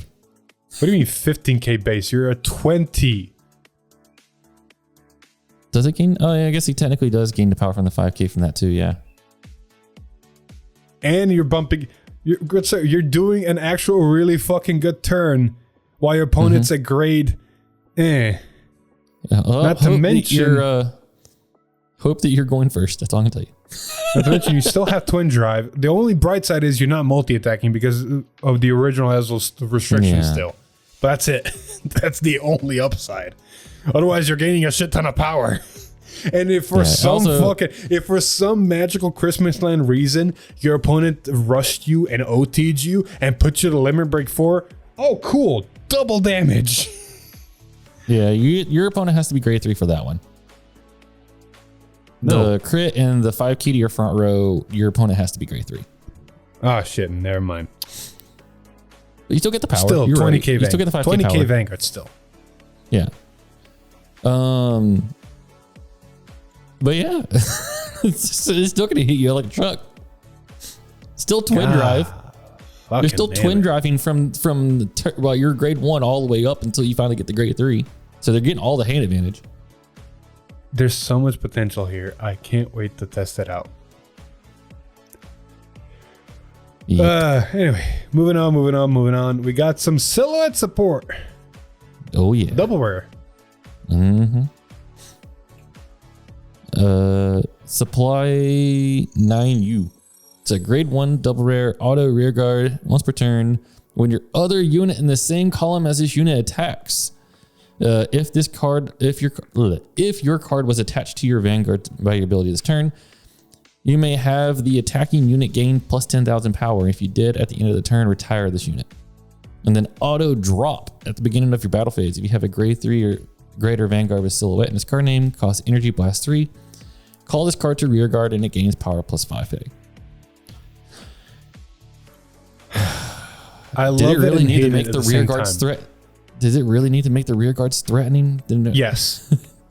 Yes, the rear guards have been struggling to being a little bit better because the Vanguard was always just amazing in power. The rear guards were always struggling a bit. That's why you were running the original grade 1 support card for Silhouette that came out. That if you did everything correctly, would restand and gain 10k power, making it an 18k booster, which was great and all. But you needed to kind of jump through hoops, and if you didn't see it, you didn't see it. At least with this card, you guarantee yourself an 18k booster, and then whenever the cards get attached, when your other unit is synchronized, to say if your card will, basically this lets you, after detaching the arms, give the arms 10k power. Yeah. So you're not gaining as much power as the other grade 1, but at least the other grade 1 was a Soul Blast, and if if someone got rid of it, you didn't have a way to call it. This you can call from drop. It's weird, all right. It's nice the fact that when it gets called from drop, it also gives 5k to.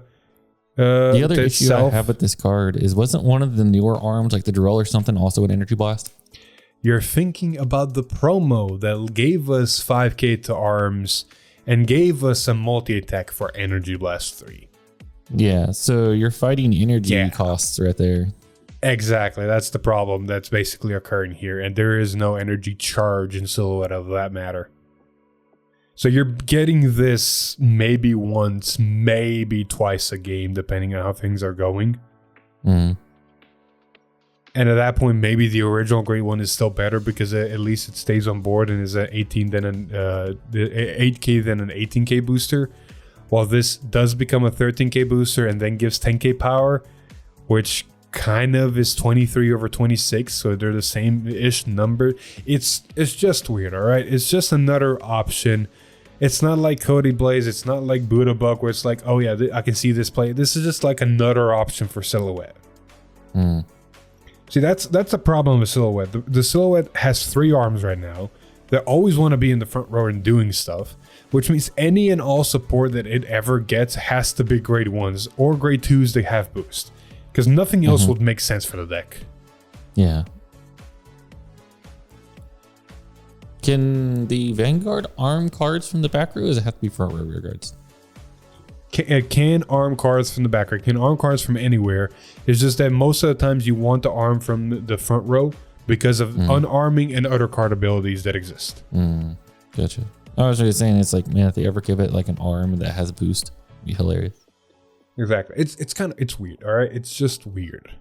Anyway, moving on for the last card of this V time before we talk about the news section. We have a Dark States double rare. That's basically the double crit thing. And again, I don't know why they think this is Dark States identity. For the longest time, this has not been the case, and I don't know where to put this damn thing. Close hand dragon, auto rear guard when this unit attacks a Vanguard. If your persona roll this turn, this thing gets 10k until the end of the battle. And if your soul has 10 or more cards, put a card with the same card name as this unit from your hand into soul, and increase or decrease this unit's critical to 2 until the end of the battle. What fucking Dark States deck in 2025 that's relevant has 10 or more cards in their soul?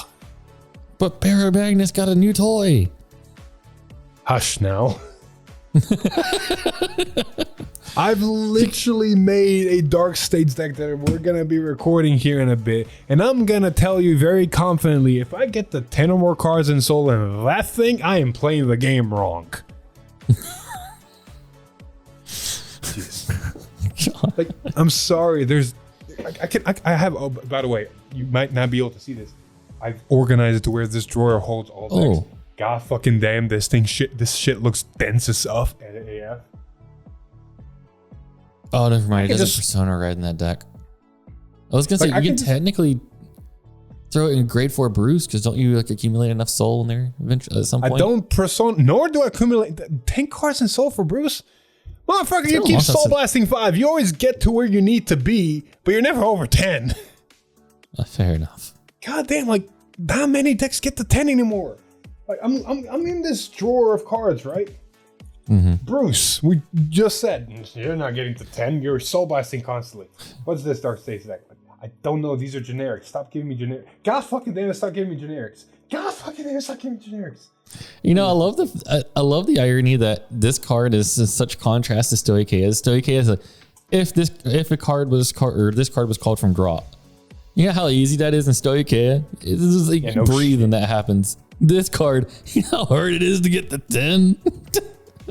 Like, I got Odium here, right? That's a very popular Dark Stage deck. 10 cards in Soul and Odium? Ha! You're doing something wrong.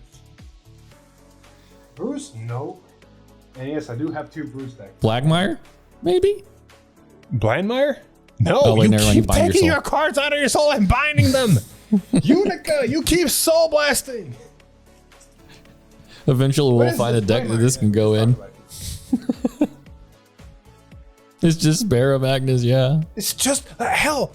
You know who else? Actually, there is a promo deck in there. The witch and her thing, like the once different set orders. Technically, there you could get to 10 because of the way the deck works, but that's like that's a promo deck. I'm not counting that. You know who else makes a very giant soul? Hari. You know what Hari isn't? Someone who's persona writing. You know the sad part is when I think about this is I don't even think Barrow wants this because that requires you to minus a card from your hand into soul to give it a crit in a deck that already is minusing enough. Bushy, hear me now, please. I mean, if this I understand. 5, it's Dark States and Soul is basically the identity of Dark States. But you haven't made a deck that cares about Soul to this extent in a hot minute. Stop. Or hear me out. Maybe this is a hint that they're getting ready to. I need them to stop branding cards like this that say a certain soul count, and instead I need them to start branding these cards as if a card exchanged locations between your soul and another zone, in or out, you activate the ability. That's Dark States. No. I got this. You need more cards like Bodus, where if you soul blasted X amount of cards, you meet a condition. Again, you're alienating 90% of Dark States decks. Not many do this shit. Quite a bit of soul blast nowadays. Not that many. Main decks are Bruce and Drajul. Nobody else in Dark States soul blasts a shit ton in one go. Odium doesn't soul blast a shit ton in one go. They could soul blast 3 with the new triple rare. Yeah, but not in one go. No, I didn't say in a go. I said in that turn if you've soul blasted. Like it looks at the turn instead of the turn. I can kind of see that, but it also makes it weird because of the timing of things. But that's at least better than 10 cards and more cards. Exactly. God fucking day. You know how long Chaos has not been relevant? Chaos, this card would be great in Chaos. You know what the problem with Chaos is? While it does get 10 cards in Soul, it's a fucking Highlander deck. It's Glass Cannon too. Oh yeah, you have to put 2 or more of these in your deck for it to be useful, and hope that it doesn't get damaged. Not to mention, you usually want Makanis in the fucking front row. So it's like, Jesus, Bushies, you're all the other nations are getting super easy conditions: drop zone, hand, field. Meanwhile, literally this just one's existing. Literally, this one's almost unplayable. unless you're Barra Magnus, this card is literally unplayable. I love how we ended the leaks here. So before we get to the news section, or we're going into the news section, but me and Alex need to do a changing act real quick, and then we'll return. Yeah. Anyway, with that all being said, that has been it for any and all card reveals. Moving on to any and all news section-y, there was the English conference stream that happened, and I'm just going to highlight some important pieces. We have the product schedule right now, currently what's coming out. We are Core is the next thing up, and it's coming out in 13 days with May 30th. That's going to be interesting. After that, we got June 27th for Knights of Rebirth Booster Set 8. Following the same day as the master deck sets for both Jejul and Leonor.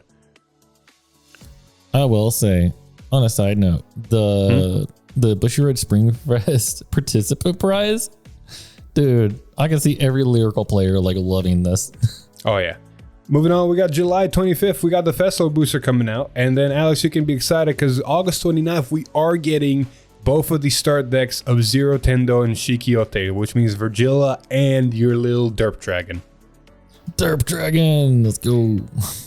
And on the same day, we're also getting Super Brave Detonation, which means Daikaiser and all the cards we just read on August 29th. Which is unfortunate because I think that is also the day of Springfest. It is. It is the day before Springfest. But did they get rid of the restriction or does it still have to be it's a 1 week restriction now. Damn. Yeah, I know. Bushiroad, you should lift the restriction. It'd be hilarious. Speaking of tournaments, they announced Bushiroad Championship Series 25-26. That's going to be running from October 2025 to March 2026. And this time it looks to be like a boxer theme. Yeah, I saw that. Also, fun fact, for those who do not know, shop tournaments will no longer be giving out buy cards. Yep. Buy cards are gone. Kaput. As Bushiroad has says, it is to make regional events more competitive. It's only to make the regional events more not headachy, because as someone who's been on the Jet side and seen a little bit how they have to mingle the system to account for buy cards, it's a headache. Fair enough. In Japan on August, we already have confirmation for set 10, and the cover art is a new grade 3 Jejul. Yeah, because screw grade 4s. Honestly, if this one has some sort of restriction where you can't go into Ignis, this is just a straight upgrade to Jejul, because now you potentially have a Breda grade 3 that's going to do something on turn 3, and then you're going to finish the turn with Ignis. There is, however, a small chance this turns into a Bastion situation where you can have both, but the grade 3 Bastion, the new one, Apex, is just so good you stay on him and maybe use the grade 4 as a finisher. So the same thing might happen here, like it did with Bastion. I could see them making it just a pure grade 3 that doesn't work with Ignis, just so you can be like, well, here's all this room you can have now with taking out all the Ignis support. I honestly see it the same as Bastion and the same as Maggie. Like your new Maggie Patriarch, like you want to stay on him decently long, but there's nothing saying you just don't ride the grade 4 and just do what the grade 4 did. Yeah, there's some people that are saying they're building it that way too, because you're the Leo guy works off of the grades of your Vanguard, so you can call more off of it grade 4.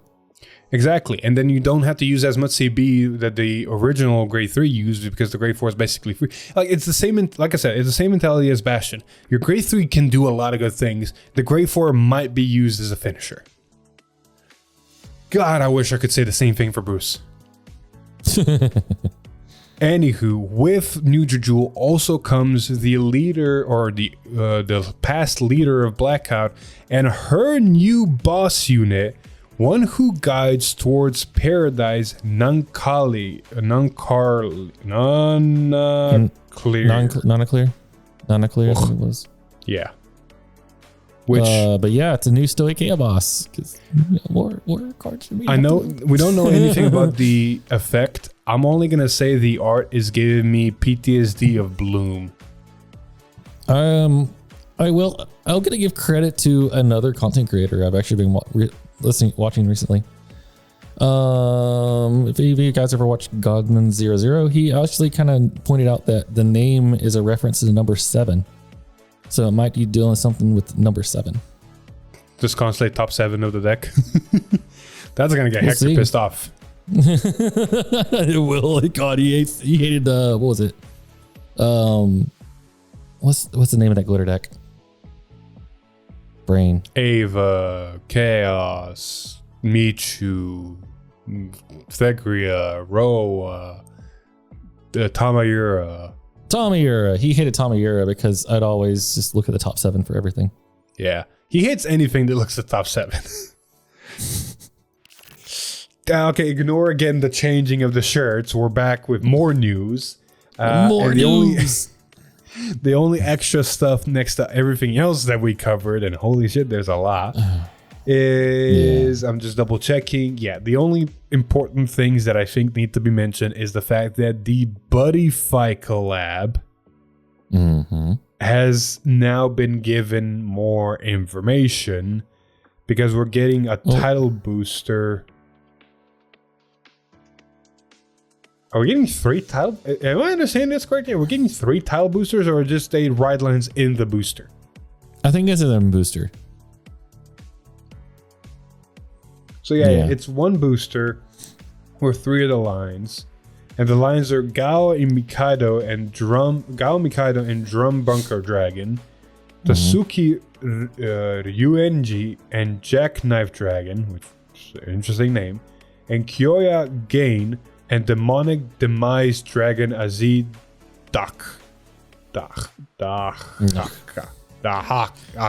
whatever.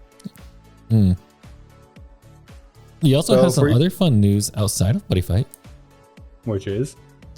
We got a release date in English for set 8, even though set 8, or not set 8, set 9, is it 10? 10. My bad. God, it's right there. It says set 10. It's set 10, even though it hasn't even been released yet in Japan. It's October 24th. And there's also apparently another fun note. I don't see it here, but apparently the English edition of the set is going to have 10 less cards than the Japanese. Or 15, yes. Sorry, my bad. 15 less cards. Collab? Is there a collab? It's probably a collab in the set that we're not going to get. No. Oh. So yeah, just apparently we're just not getting whatever those 15 cards are. What the hell are we not getting? Because if it's not collab, what the hell are we not getting? Maybe we're not getting a reprint, and instead they're going to put another collab on top of a collab. Multiple collabs. Bruh. And just get rid of some reprints in there. Bruh, don't joke. Because I'm looking at the Japanese set, right? And the only thing currently for that set is just we're getting the Jewel and we're getting the new chick, and it's 120 cards for them, and it's only 105 cards for us. So what? So 15 cards is also a very weird number because we only have 6 nations, so it's not very divisible by 6. Yeah.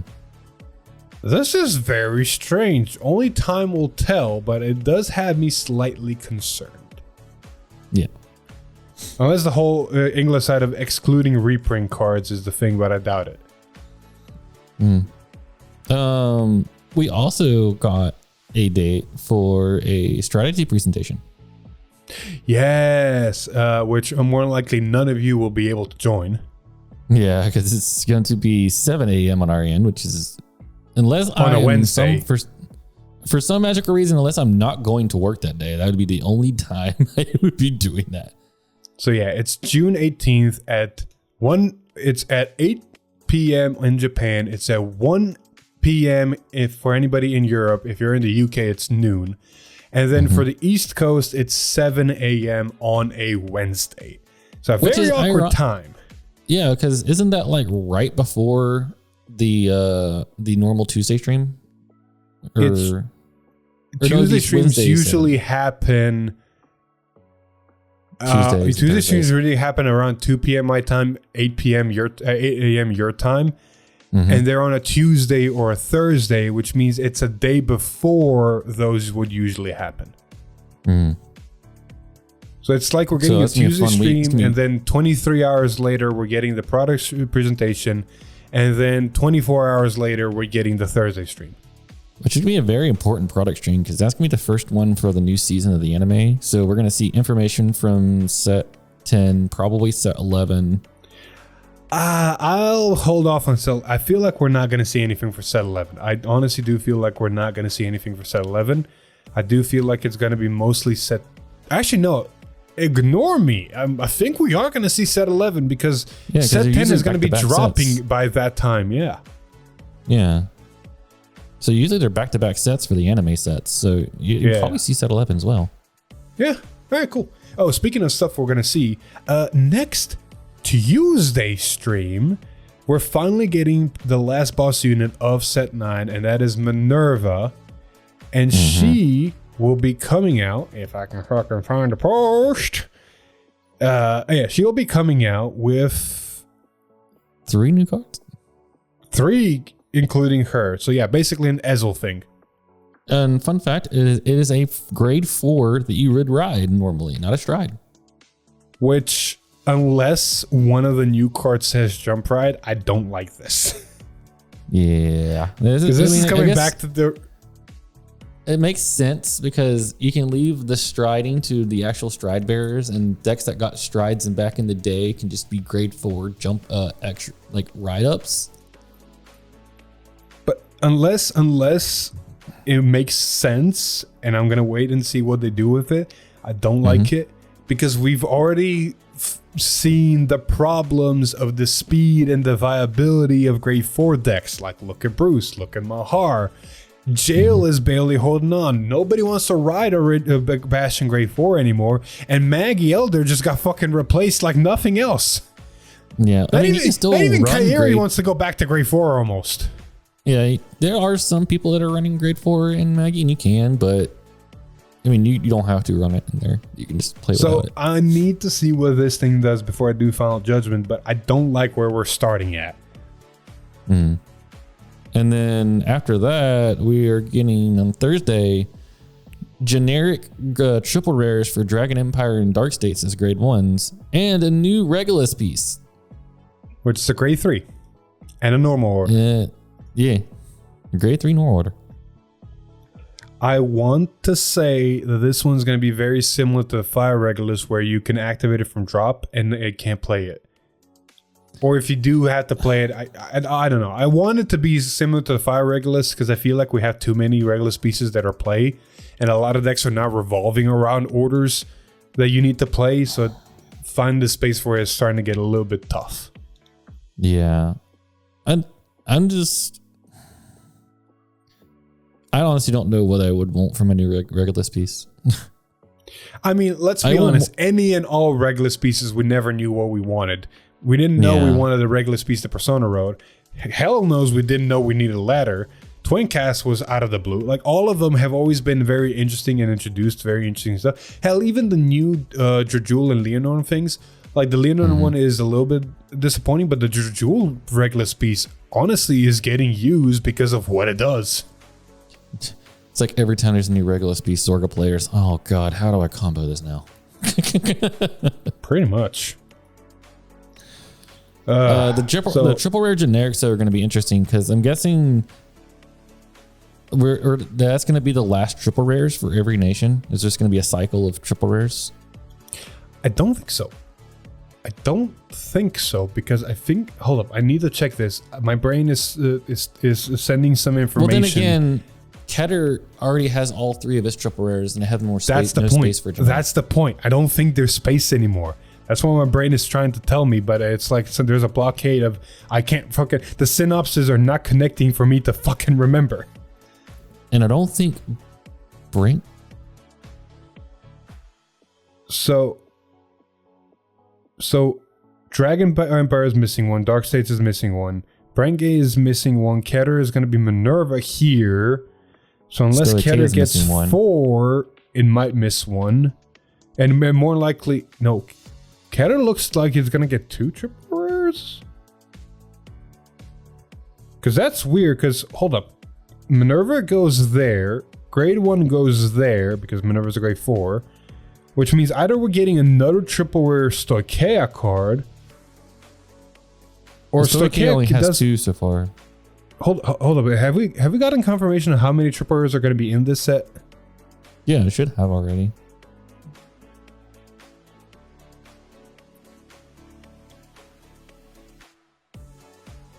Oh yeah, it's true. Because then we're missing some dope. Huh? Yeah, okay, so regular species. Yeah, so there's one more Stoicheia slot open, which means Stoicheia. Okay, so here's the thing, right? Either Minerva is getting a triple rare grade 2 support card, or we're going to see another triple rare grade 3 or greater Stoicheia card, which I doubt it.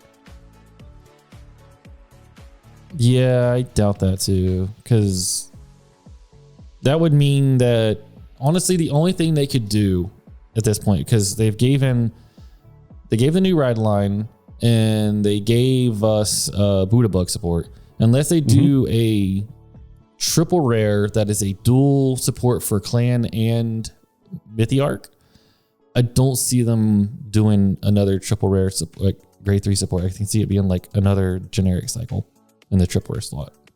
It's so fucking because Brave Urn is its own rarity because it's it's a collab, it's EX and all that. So Yeah. Brink is only getting 3. Like everybody's getting 3, and by this, it looks like Ketter's gonna get 5 triple rares, which kind of makes sense if you think about how it's getting both Ezel and Minerva. Actually, it would make sense because last time we had this set is when Roa took up more slots for having Momoka and stuff. So it could be giving Stoicheia the shaft for making up for getting a lot of support last time. Well, Stoicheia's still getting 3. It's just the fact that everybody else is getting 3, but Ketter's getting 5. Which means more likely, next to the grade 1 generic that everybody's getting, which is now kind of confirmed with all the slots that are open, it looks like Minerva is going to get more likely a grade 2, can be a grade 3, but more likely a grade 2 or even grade 1 triple rare support card next to its grade 4 version. Which is going to be kind of cool. Which means, it's getting more likely a double rare, and that's it, because there's only one more slot open. And I think it's almost confirmed, because Dark States has 4 double rares, Dragon Empire is going to have 4 double rares, Braingate has 4 double rares, Stoicheia has 4 double rares, and Keter already has confirmed 5 double rares with 1 more slot open. So yeah, Keter is just being the bloated bitch in this set. Yeah. Also, random question: How many double rares have we seen for Stoicheia? 3. 1 more 3? missing. Oh, so that's probably the Mythiarch right there. Okay.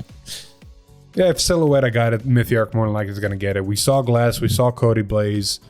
It was with Glass. Oh yeah, we saw Buddha Bug. And then we get the... Oh yeah, we haven't seen an undercover support yet. That could be the last double rare, an undercover support card, and Minerva just gets a rare. Yeah. Which would kind of make sense. Minerva getting a rare and 2 triple rares could make more sense. Yeah. Only time will tell, literally in 4 days or ish. 2, 1, 5, 3, 1. I don't know. I need to edit a 3-hour V time, which is not hard, but damn. Anyway, I think with all that finally being said, and I don't think we have anything else going on. If everything goes according to plan, you guys should be seeing this before the Minerva League. So let's be happy and excited for that, and leave your comments down below what you think that's going to do and all of that. But if you liked the episode and are glad the V-Time is back, and don't worry, it's not going to be 3 hours like this one. We're going to dumb it down. We just fuck me, I guess. It really has been. Oh god, it's 3.5 hours. It's fucking 3.5 hours. Oh my fucking god. Anywho, if you like what we do, subscribe channel, ring that bell, notify me, and follow us, yada yada yada. And we'll see you guys in the next one. Bye.